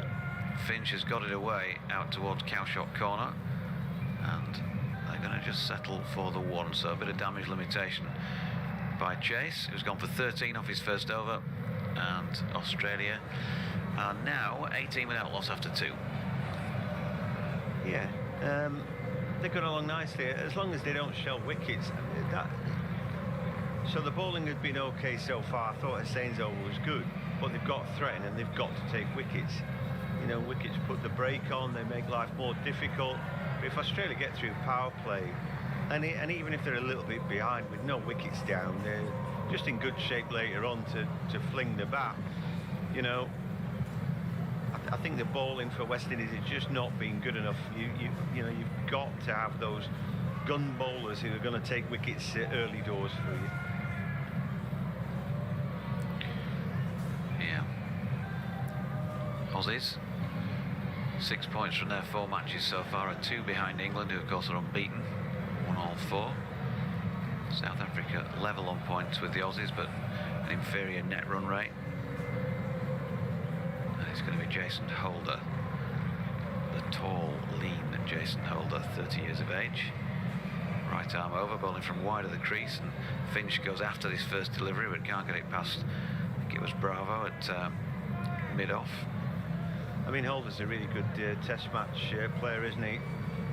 But in this format, you know, he's really got to work hard. That's 78, 80 mile an hour tops. You know, the ball's coming down from quite a height. That's his special power, isn't it? But not express-paced. Holder again, and that's an attempted shorter length delivery, an attempted pull by Finch, and a miss. It causes him a little bit of pain by the looks of things. No run. Incidentally, Man United taking on Man City at 12:30. Man United's lineup at home is quite defensive. 3 centre-backs, 3-5-2. Fernandes, Greenwood and Ronaldo are out there attacking players, but I think they're very wary of Man City. In comes Holder, and that's flicked into the leg side by Finch and picks up a single. So they haven't really got off to a flyer, have they, the Aussies? But they've had an odd boundary, 19 without loss after 2.5. No, but like I said, wickets are important. You know, it is power play, but they don't have to go for broke. They're not chasing that big of a target. They could stack it all later, and you'll wait for the bad over that's inevitably going to come because the bowling's pretty average. You know, so anyway, I think they're in a good place. A steady start. Here's Holder. Now then, he's got a fair bit on this. David Warner wide of off stump, and he's smashed it away down through long on for 4 runs. 13 off 9 for him and 23 without loss. Yep, seeing Aussie rules shirt in the crowd there, and that was a good shot, wasn't it? But the ball is terrible, really. You know, if you hold it, you can't really bowl back of a length and dig it in like that. It's just waiting to be hit. Yeah, just swinging through the line.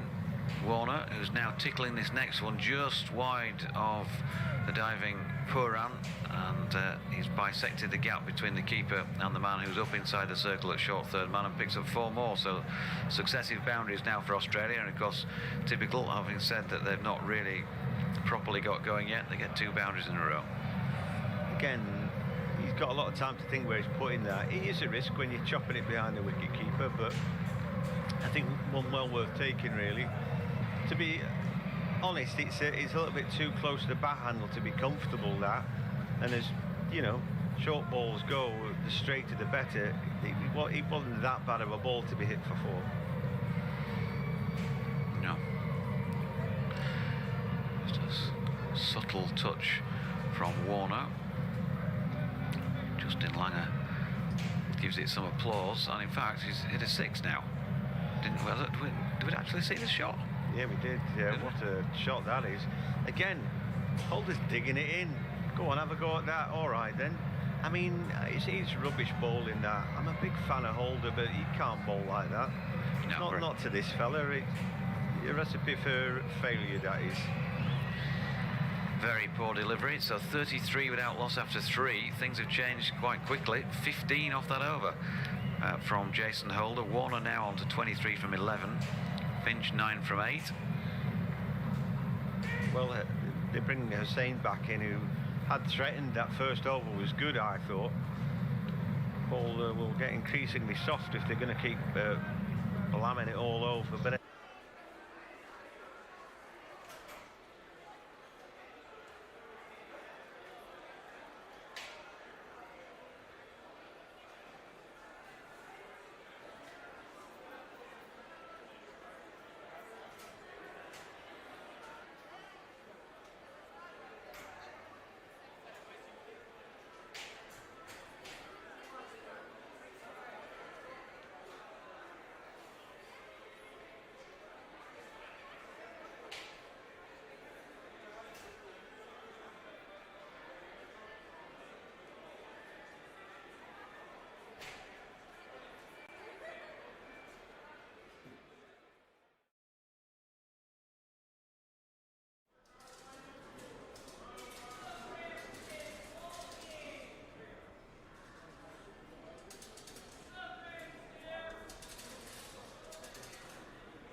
who has 1 for 5 halfway through his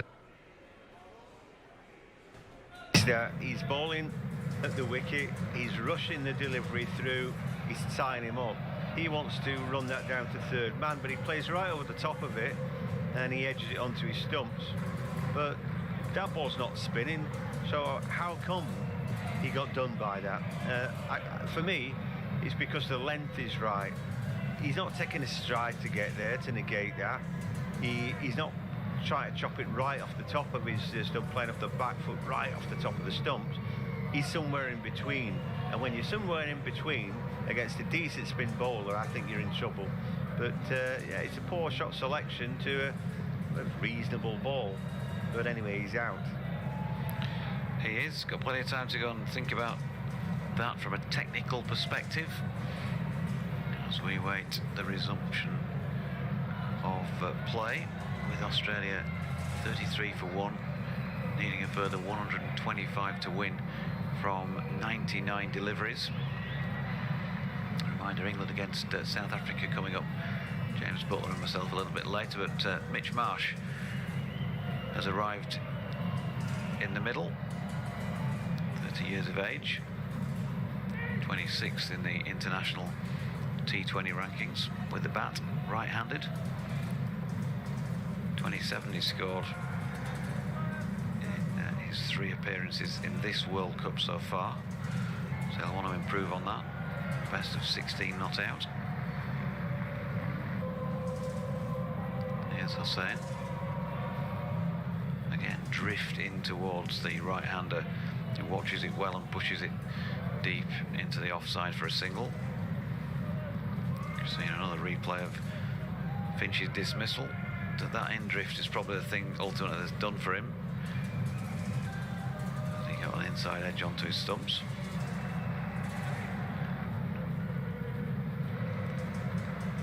So 2 to come in the over.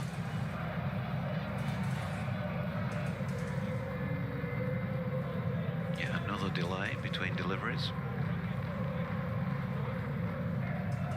Warner back on strike. Hosein switches to over the wicket. Ball short of length, and the left-hander just punches that one square on the leg side through mid-wicket, really, for a single.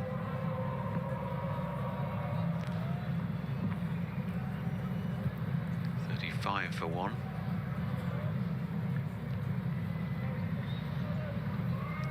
Laughter among the West Indian celebrations following that Finch wicket. Australia on the Sky Sports win predictor have a 66% chance of winning the contest, they reckon. 69.27 on the ESPN Crick Info win predictor, as this next delivery is pushed to extra cover. And that is the end of a good Hosein over. 1 for 7 off 2 for him. 35 for 1. What's your win predictor say, Hogs?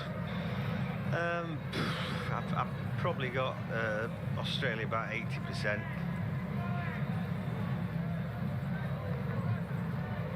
Yeah, I'd be more like you, 75-80%. You'd have to see some fairly early evidence of wicket taking for the West Indies. I know they've got 1 so far, but I'm talking about 3 or 4 wickets in the next 3 or 4 overs, I think, to really start to make Australia sweat. Yeah, I think they'd have to bowl them out. I just think there's enough batting in the Australian lineup to get there. You know, it's not a super strong tail from them, but it's good enough, isn't it, what they've got at the back end? So, yeah, I've not really fancied West Indies at all throughout the piece. I don't, you know, when they got to that cracking start, you thought, oh, aye, but it didn't carry on for long enough, that. Now, here's Bravo. He's gone full, wide of off stump, and David Warner has played a lovely lofted drive through the offside there. 1 bounce and 4 runs. 28 off 13 to him, 39 for 1. Good shot, that, to not a particularly good ball.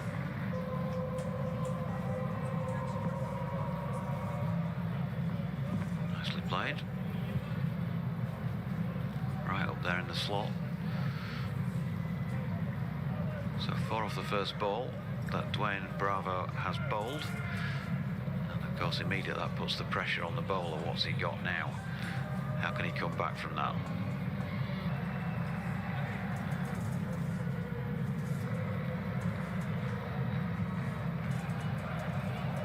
Warner wide attacking stance waits. Slower ball from Bravo. Good one as well, because it was treated with respect by the batsman. No run. Bravo sporting a fairly hefty chain around the neck.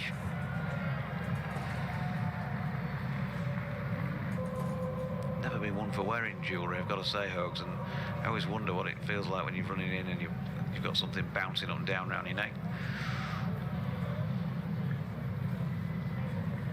Can't afford that kind of... Come on, with all what you're doing, 2 matches today, big money on the football as Bravo's in, that's pushed into the offside by Warner, no run. I think I could afford a piece of string and some curtain hoops.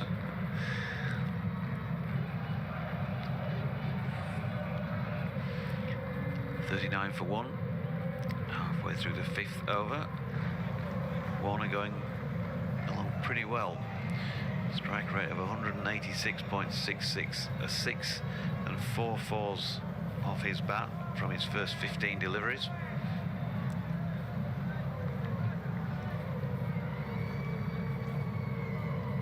And again, an age between deliveries here. As you see, a West Indian contingent in the offside creeping in together, and Dwayne Bravo has bowled a good delivery in respect of where he set the field, because Warner couldn't get it past him.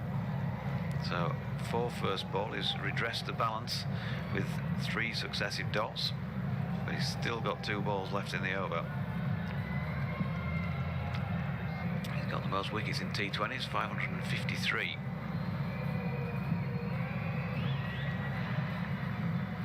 Varying his pace, as you'd expect. 2 to come in the over. Warner waits, it's full and slow. And David Warner watches it well and pushes it into the offside where Pollard fields, but they get through for a comfortable 1. 40 up for the Australians, who need a further 118 to win in 15 overs and 1 ball.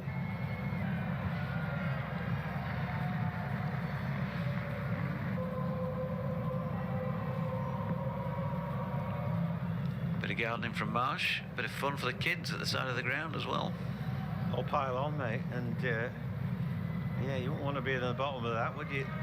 Definitely not. Have a few bruises to show for it, I'm sure. So going at 8.27 at the moment, Australia, and they require less than that to win the match as a run rate. And here's Bravo in to Finch, who flicks it to Marsh, I should say, who flicks it into the leg side, and they pick up 1. Marsh doubling his score in the process. Warner on 29, 5 overs gone. Australia 45 for 1. All right, 45, 40, no, 41 for 1. Can't read. Come on, mate. Can't read. 41 for 1, Hogs. You think you better take over from me and get things right, as you do. So, it's 41 for 1. They're chasing 158, 157 for 7 West Indies, which despite 2 sixes the last 2 balls, we thought anything north of 150 would be competitive, but I still believe that Australia will win the competition. We look at the worm, and do you know what? They're pretty similar. By this stage, West Indies had lost 2 wickets, and then they did a bit of a digging out job for a while. Shimron Hetmyer did fairly well, was unlucky to glove 1 behind, and then we saw a bit of good hitting from Pollard and Russell. Hosein undoubtedly has been the West Indies' best bowler, and he's going to have his 3rd over now in power play to Mitchell Marsh. And that one worked off middle of leg, just a single. Really good figures for Hosein. 2.1 overs, 1 for 8, and they may not be done and dusted with the spinners after Hosein eyed it, because as we've mentioned, Hayden Walsh is a leg break bowler, leg break googly bowler. But, yeah, Akeal Hosein is bowling very well at the minute. Now to Warner, but he fetches that one up in the air and over the rope for 6. So I think they've just caught up with the slow bowler now, and a 48 for 1. They're having a reasonable power play, the team. Yeah, nicely played upper. He sort of played a sweep shot, but on the up, didn't he? Flicked it right around the back. It's more like a hook shot, really, actually, from David Warner. You don't see them played too often off spinners, but well executed. Yep, struggling maybe a little bit to bowl into the left-hander. Anyway, shot puts this next delivery, which is just pushed away into a gap, but not significantly enough that they'll get a run. Lewis, pretty good fielder. Warner, 35 from 19. He only managed 1 against England, didn't he, I think? And 19 against Bangladesh, something like that. So he's done better today, all right. This next delivery, flick down leg side, but again, they won't take that one on. And since he's gone for 6, he's come back with 2 dot balls. Akeal Jerome Hosein from Port of Spain.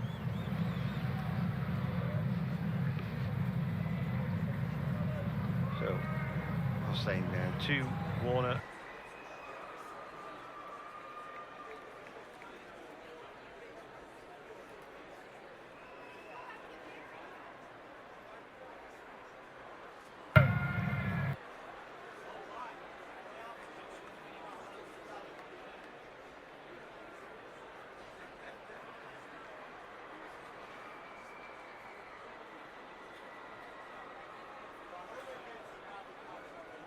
Back of him as quickly as they can, I would venture to suggest, the West Indies.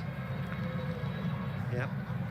Akeal Hosein then, final ball of this over, been a little bit more disappointing for him, but it is power play. He's gone for 11 so far, and now 12.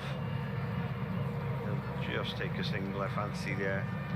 Hosein has played most of his cricket in the Caribbean, mostly in Trinidad, but I'd played Bangladesh as well in their league for Dakar Dynamites, so not exactly really well travelled.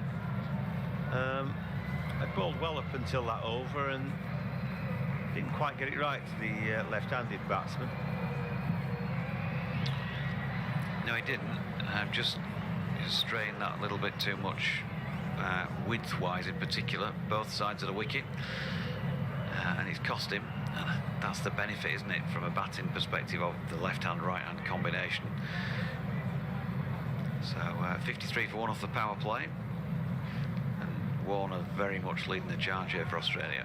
Yeah, it's a good solid power play, that, isn't it? And more importantly, there's just 1 wicket down. We're going to see that leggy now, Hayden Walsh Jr.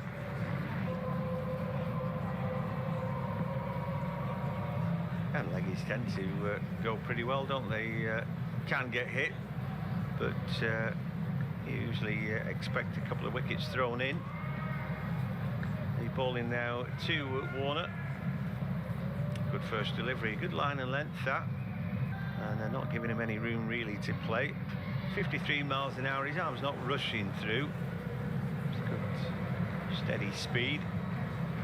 Sheep used to struggle, didn't he, getting above 50 miles an hour. He's comfortably there now. You've got to be really, you can't loop them all.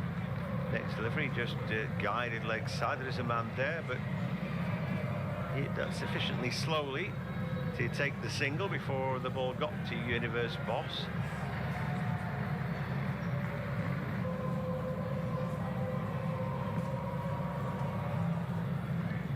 Marsh versus leg spin. 73 for 6 he is against this type of bowling. 12.16 is averaging. Scores at less than 1 a ball, so they do like to do these matchups in T20 cricket. Next delivery, and we get the old reverse sweep, and he nails that one. He's gone for 4. It's a great shot, that. It might be a bit pre-meditated, but I think he hits it well enough and cleanly enough.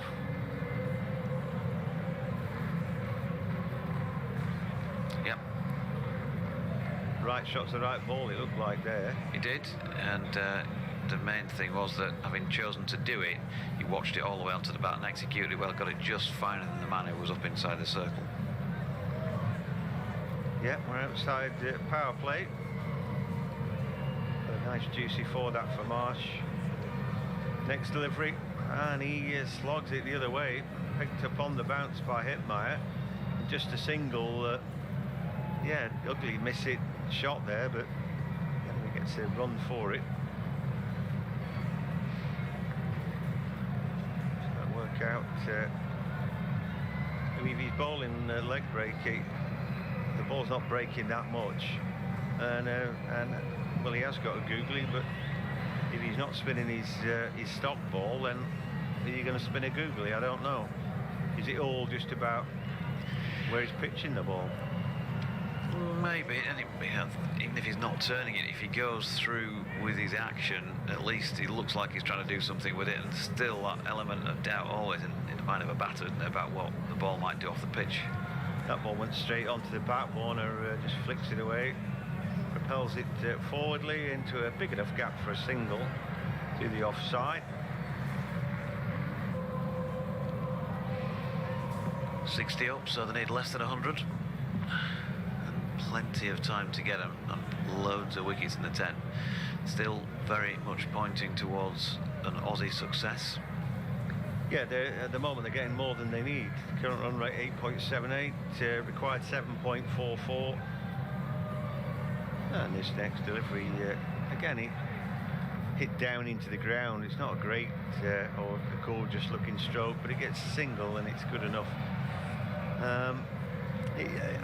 It's very hard to pinpoint what Walsh is bowling. He's trying to pick a decent line. For the most part he is, but it's still proving fairly easy to hit. Yeah, it is. So he's got a bit of work to do to get things back on track. And I'm not sure at what point you say this becomes sort of crisis time for the West Indies with the ball. You know, already going on for, well, past the third of the way through the innings point. And they've just taken the 1 wicket. They need some pretty quickly. Who's going to make a breakthrough?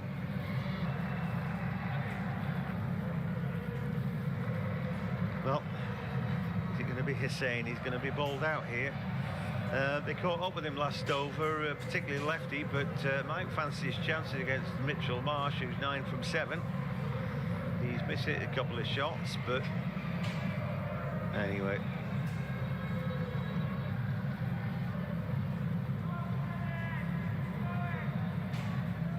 Waiting for him to come in. I don't know why we're waiting, but we are. And he goes for a reverse hit again. This time he can't beat that fielder who I think about to throw it in, and I thought he toe-ended the ball away from himself there and doing the old gasser.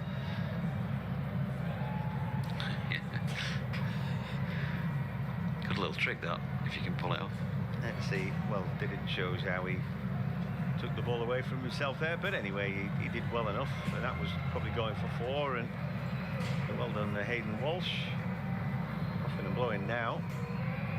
As saying now to the left-hander who I think fancies him more. Got to be careful here. He doesn't put it in the slot to Warner because he's in the mood. And he goes for the reverse sweep. It's a big appeal there, but he's not going to make that one stick, I don't think. They're going to have a discussion. Are they going to review it? They've got 2. They might just want to. They're going to review. I don't think with any great feeling. Conviction, yeah. I think it's just because Warner's going that well. You think if somehow we could make that one stick, it'd be great. You're left with a review anyway. If they had 1 review, I don't think they'd have used it there. No, It's one of those, yeah, it's probably tactical. It's let's just see if we can get something here. He's got a bottom edge onto the pad, so it's a good decision. It's a wasted review. Yeah, it didn't look right, that did it? And of course the umpire didn't give it. Quite rightly. So, and you know, who knows? They might need it the very next ball here with a shout. I know they've got another one left, but yeah, I mean, it was a gamble, wasn't it? And it didn't work. So it is what it is. That I think that's how much they'd like to get rid of Warner. Prepared to gamble one of their reviews on it, but well, it was Marsh. Was it not? I think it was Warner, wasn't it? Anyway, Marsh is on strike now. There's a single off the last ball, so. And he launches the next up in the air. How far's it travelled? Pretty far. The cameraman lost that, but it did go for 6. Yeah, he got plenty on it. You were right, actually. It was Warner who faced the ball before. They got a single off it when he chopped it onto his pad. That brought Marsh onto strike, and he used his feet well, didn't he, there? That was the key. Good use of feet, and he didn't try and go at it too hard. He used his timing, really. Got underneath it, 82m6. Yeah, he danced the pitch, just got there enough. He's only just scraped it over the boundary rope, really. Anyway, he's saying now balls, and this one's clipped. I mean, hit uppishly, but again into a gap, and they take the 1 or 2. After you've just got a 6, there's no need to press the button and say, right, let's run 2. Just take the easy one. They're well ahead of where they need to be. They can be calm and considered about what they're doing. Marsh, for me, used to be a sort of bits and pieces player, but he's really massively improved, I feel. Dibbly-dobbly ball, he's so thoughtful and hard to get away, and his batting's improved no end up. This is going to be out. Top edge of this ball for 1. Oh, it plugs in a gap. How he got away with that, I don't know, but just found one of those big gaps. Ball was in the air for a while, but clearly not long enough. Now, wind predictor is continually ramping up in Australia's favour. It was a good delivery and not the best of shots from Warner this time, that was it. But he dropped lucky. Yeah, he got a single for it. Marsh on strike now. And the ball just pushed back to the bowler. Dot ball, but expensive that. 10 off it. Too expensive at this stage anyway. I mean, he bowled pretty well, Akeal Hosein. It wasn't the worst spell of 4 overs we're going to see, but they eventually caught up with him, and a good 6 in that over from Mitchell Marsh. Both players now have hit maximums, 2 for the lefty and 1 for the right-hander, Marsh.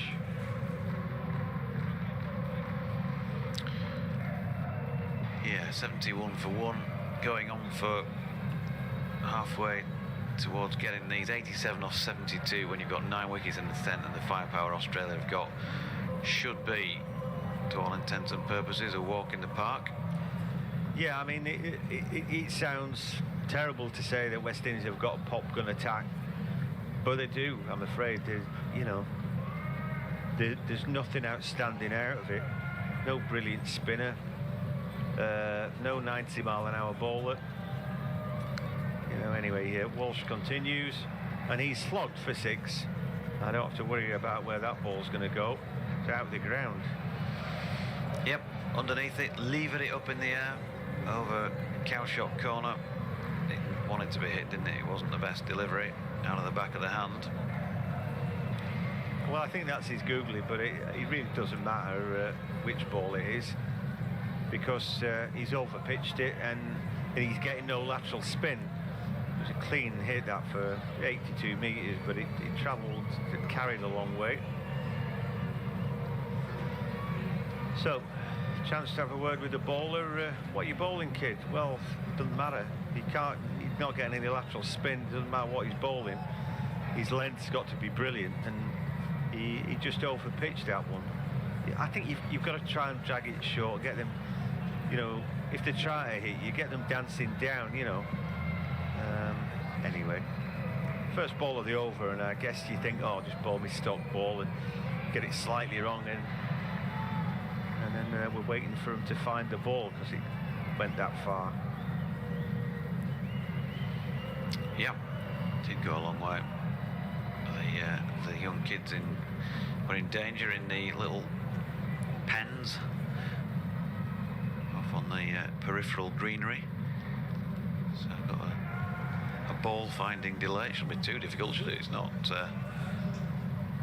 No, it's not in the middle of a vast crowd. It's a round white thing, isn't it? And like we said, it seems to get into a gap. Anyway, he's got it back now. Drags the next delivery down. There's a pull. They'll make that 2 very comfortably. And they're just leaking runs all over now, aren't they, West Indies? They've only got 1 wicket, and we see Warner raise his back because he's got 50 and 51 from 29. That's some good shooting, isn't it?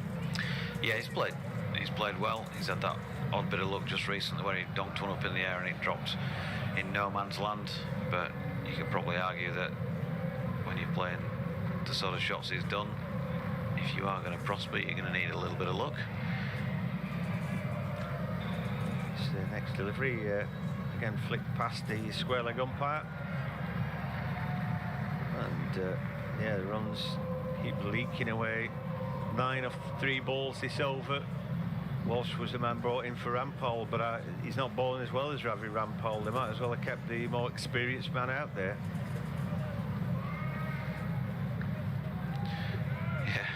Well, he's not been bowling well, has he, in the tournament, Rampole, and he is a very hittable sort of pace, isn't he, really? Well, yeah, absolutely he is, but I'd fancy he's got a bit more.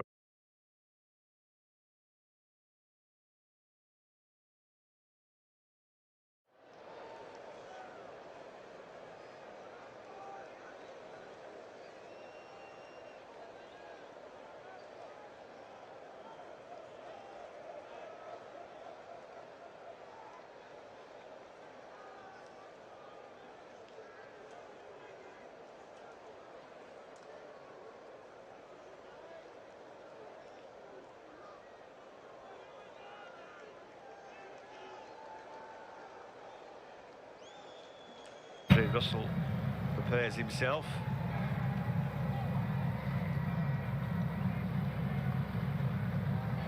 Yeah, it gets tougher, doesn't it, the older you get. I'd actually got myself a frozen shoulder last year, next delivery, and oh, well done. That's do the leg side for a single. I do a lot of carrying furniture in my other life, and I'd sort of hyperextended, and I got this frozen shoulder, and I tell you, it took about a year to get everything back and to be able to put my hand behind my back, kind of thing. By the way, Man City have taken the lead. Okay. And I went to play darts the other day. Not that I've never been any good at darts, but now I'm truly terrible at darts since I've had a frozen shoulder. Something has gone that's about how I direct something if I'm throwing it. I was so embarrassingly bad at darts the other day that I vowed I will never play darts again. We just see Andre Russell there just pulling that sort of string over his shoulder, having to, do that.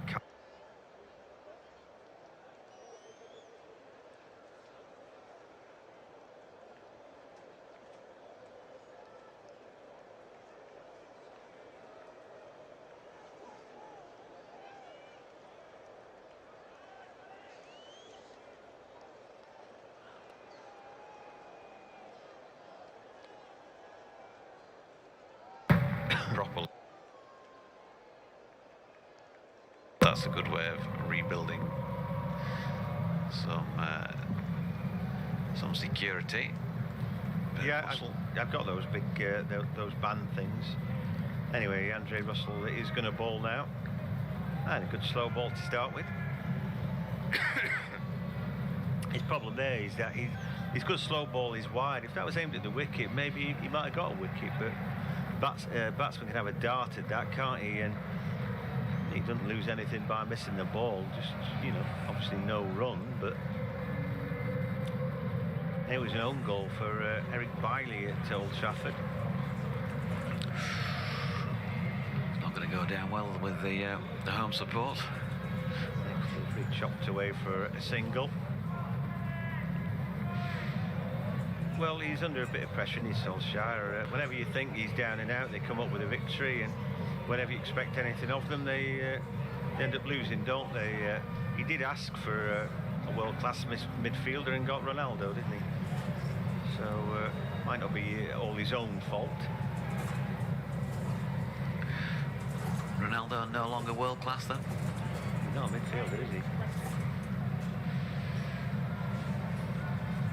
If anything, he moves a lot less nowadays, and certainly he's a terrific number 9. Anyhow,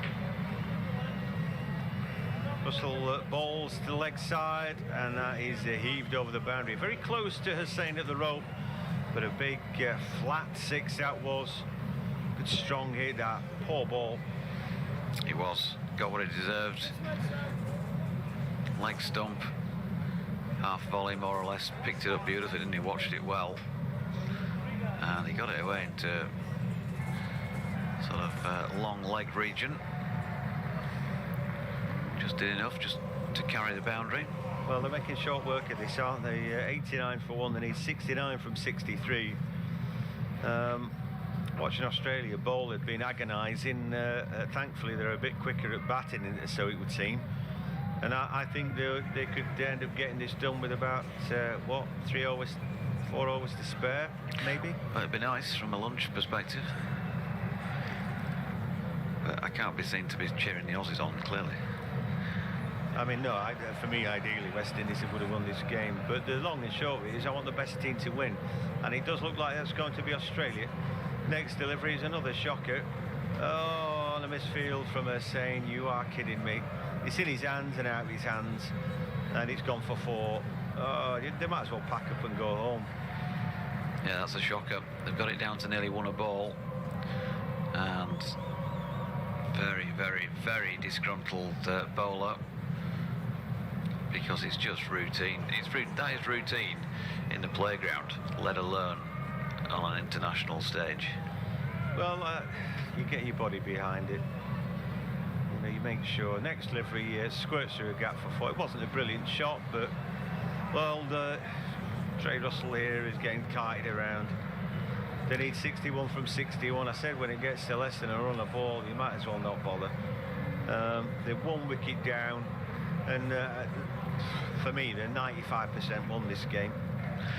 Yeah, I thought it was a pretty good shot, I've got to say. It was tailing away from the right-hander, and he's timing the ball well, Mitchell Marsh, and he just opened the face, and he knows that if he gets it between or either side of those 2 fielders inside the circle, then there's nobody backing up, and he's going to get 4 every time, and that was the result. So he's striking at 200 here as well, 32 off 16.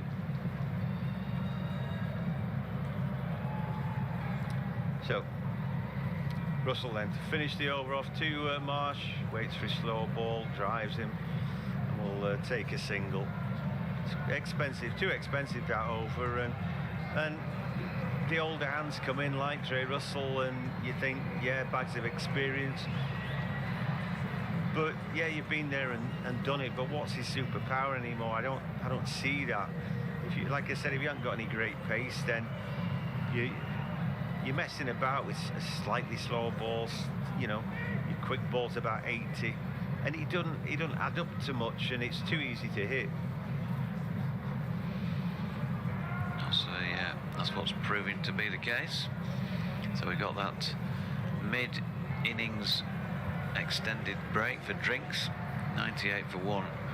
It looks like the proverbial piece of cake here for Australia. Just needing 60 off as many deliveries and 9 wickets in the 10. 2 batsmen really well set. David Warner, 33 deliveries he's faced for his 54. 5 4s and 3 6s. Mitch Marsh, 33 off 17. 3 4s and 2 6s. A strike rate of 194.11. Looking on ominous. You're saying you fancy Australia for the tournament. I still fancy England, I've got to say. I don't fancy them as much as I can see their route to victory. I don't. I think a lot of what we're going to see semi-final and final is going to be wrapped up in the toss, which is unfortunate, but it's something you've got to factor in. I think England are the best team in the tournament, followed by Pakistan, and then possibly Australia. For my money, I wouldn't discount New Zealand. You'd be mad to do that. But I do think the toss maybe, possibly, will have a bigger, say in who's going to win it, and of course the wickets as well. We saw one bouncy pitch the other day, and I thought, well, Australia played on it and loved it to bits. I thought, yeah, a lot can happen in this tournament, and despite the fact that England so far have done really well, I can see a definite route through for Australia to win it. For all of the teams that are going to be involved in the semi-final, you need that bit of luck, and if you get it, I think you could go a long way. If New Zealand got to the semi, won the toss in those day-night games, I think then they'd be favourite to go to the final. And in the final, if New Zealand then won the toss, I think you would make them favourites at that point. It's as simple as that. I think that the toss is such a big deal in these games. Yeah, which is a shame. You want it to be about the best cricket side. No, I mean, these starts make it a fairly even contest. It matters less who wins the toss. Whoever bowls second in the day-night game is a massive disadvantage. You're trying to hold on to that slippery bar of soap. If you've got spinners, very difficult. So many balls will be dragged down when the ball's getting out of their hand, a wet ball, and then hit for however many. It's like you're almost guaranteed to get more runs out of it. In a tight competition, whoever's bowling second, I mean, it's like a handicap. I would reckon somewhere between 10 and 20 runs. Yep, so halfway stage, 60 needed off 60. Mitchell Marsh on strike. And the first delivery of this Dwayne Bravo over it angled across the right-hander, and it's too wide for the umpire's liking. So there'll be an extra delivery and an extra run on the board. And it is down below. 1 a ball as a result. Chris Gayle, we've just been seeing a montage of him. 1,045 T26s is hit, which is a country mile in front of Kieron Pollard, who's hit 761 in second. And that's a country mile in front of Andre Russell, who's hit 512 in third. 3 of the biggest hitters in world T20 cricket the West Indies have, but they're in the field at the moment. Bravo bowling to Marsh, who's worked that up to one of those batting bludgeoners. Kieron Pollard, and they've got back through for 2. 101 for 157 needed off 59.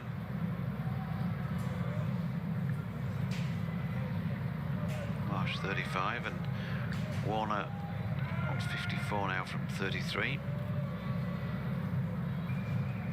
This Gayle looks like he's threatening to get loose here. Believe me, I played cricket. Well, I still occasionally do, but I played cricket regularly till mid-40s, and after about 35, getting the arm over like he used to do was a challenge, as Bravo comes in and bowls to Marsh, who flat bats this through extra cover. Holder returns it, but they get back for a comfortable 2. 55 needed off 58.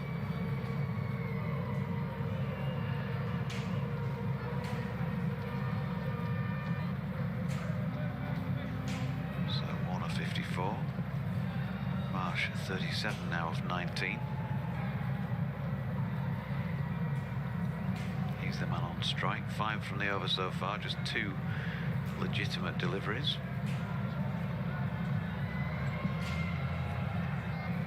Seeing shots of Chris Gayle's footwear. Gayle forces. This next Bravo delivery is driven by Marsh to mid-off, no run.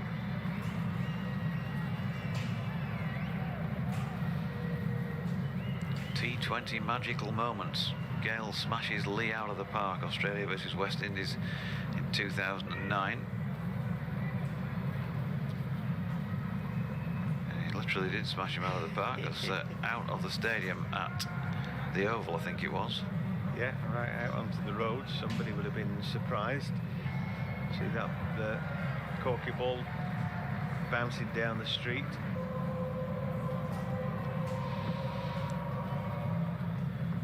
Three, 4, 1. Delay between deliveries here again. That wide 2-2 dot. So Marsh still on strike. Bravo, wide of off stump, driven by Marsh. There's a man sweeping Jason Holder on the cover boundary. Will keep him to 1. But just 54 needed from 56. Looking ominous for the Windies.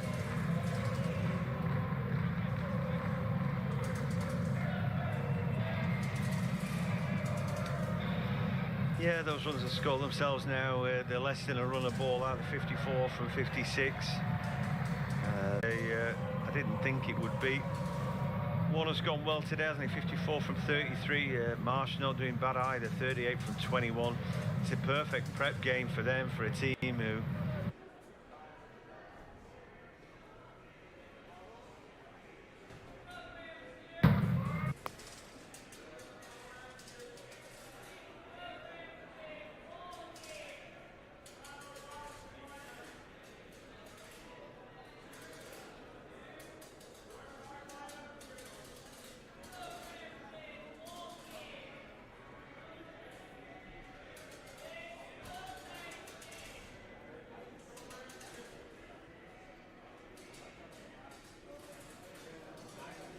They simply haven't been good enough this tournament, is the long and short of it. Here's Bravo again. Warner pushes out square on the offside. Walsh is into field and they settle for 1. So good over from Bravo in the end, having started it with a wide. He's gone for 13 off 2 now, but there's plenty of time here for Australia. They need just 53 from 54 deliveries. Yep, it's fairly commonplace, isn't it? And the closer that you get to your particular target, the more quickly you can go as well, particularly with one wicket down. Gayle there having a word with the 2 batsmen, all laughs and jokes and all that.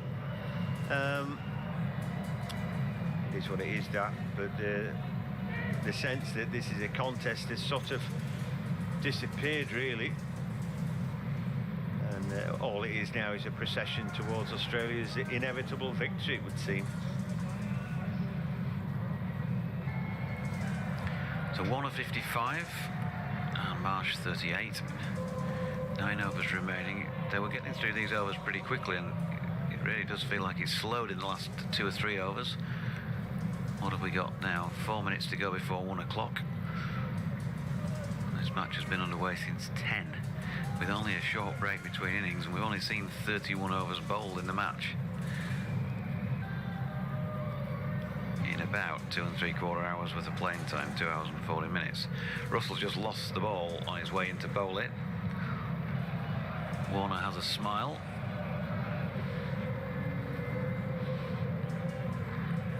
Shane Watson and Simon Doull doing the television commentary, but clearly not going to be as insightful as Hosein and Doige on this one for you, as that in-swinger to Warner's dropped into the onside and they get through for 1. Yeah, it's a difficult thing to do, isn't it, to commentate for cricket if you know, if you're not a former pro and all that. Hard to get anywhere in TV. We found one of our colleagues, Brian Murgatroyd, for me was the best commentator or best, you know, sports commentator I've ever worked with, and that's in 30 odd years. And he got a bit part for Sky and no further. You know, if you're not one of these former players, you're absolutely nowhere. Yeah, Russell in, Marsh, full-length delivery, flicked into the leg side, gets a single. Yeah, Simon Doull, of course, somebody, as I think you know, we've spoken about before. somebody I know pretty well. He came into these very studios actually and did a podcast with me back in July. So he has been in the building. He enjoys himself though, and he's always been a good talker. No surprise, and I think he does a good job actually. He's one of the better ones on the circuit. He's a terrific commentator, he is, yeah. Warner on strike, Russell in short, and well played David Warner. That's a superb improvised shot, getting out of the way and not taking his eye off the ball until the very last split second, and he's got it away fine. It's bounced just once and gone through fine leg for 4. I think the sports commentary, I mean, my favourite match of the day guy was Des Lynam, and the reason for that was he didn't pretend to know everything, but for the layman, he wanted to find out, and he wanted to drill down into that experience of the pundits who were there, not just this old boys act, all laughing and mugging around together. Yep, brilliant, great broadcaster. As we see a single pushed out into the offside by Warner, taking him on to 61. 112 for 1, 7 off the over so far, and still 2 balls left. Yeah, Harry Carpenter was a great commentator. Well, I mean, many of those old BBC and ITV voices, but particularly BBC, were fabulous, weren't they? There weren't many jobs around doing this in those days, but I mean, if you've got somebody like Geoffrey Boycott, then you'd have to be a former Test player to talk about Test match cricket. Yeah, as this full-length delivery is flicked away to leg by Marsh for a single, 45 needed off 49. Yeah, there are some people who just only believe that because you know, if you've had that experience, you can commentate on it. I disagree, and you know, for many years we've all loved when we've been driving around in our cars in Britain, the Test match special coverage, and there were some ex-Test cricketers on there, and some journalists who were just good with words, and I think the mix worked really well. David Warner waits, and in comes Russell.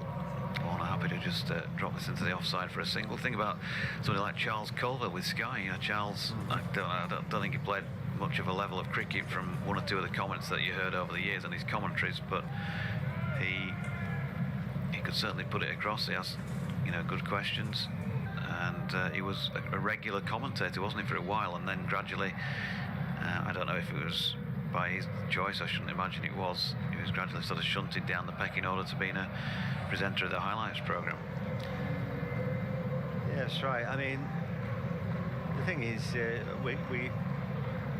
I personally doing this.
seat, but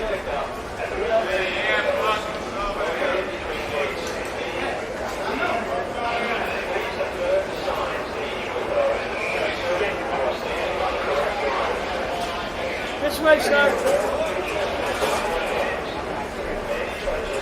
All stars, right? 3 guys. Hands left.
here, it's breakfast.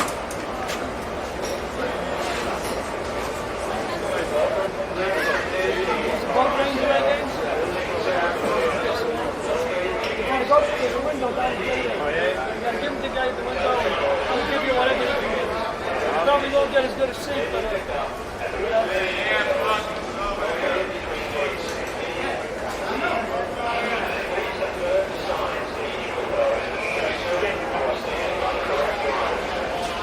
this way, sir.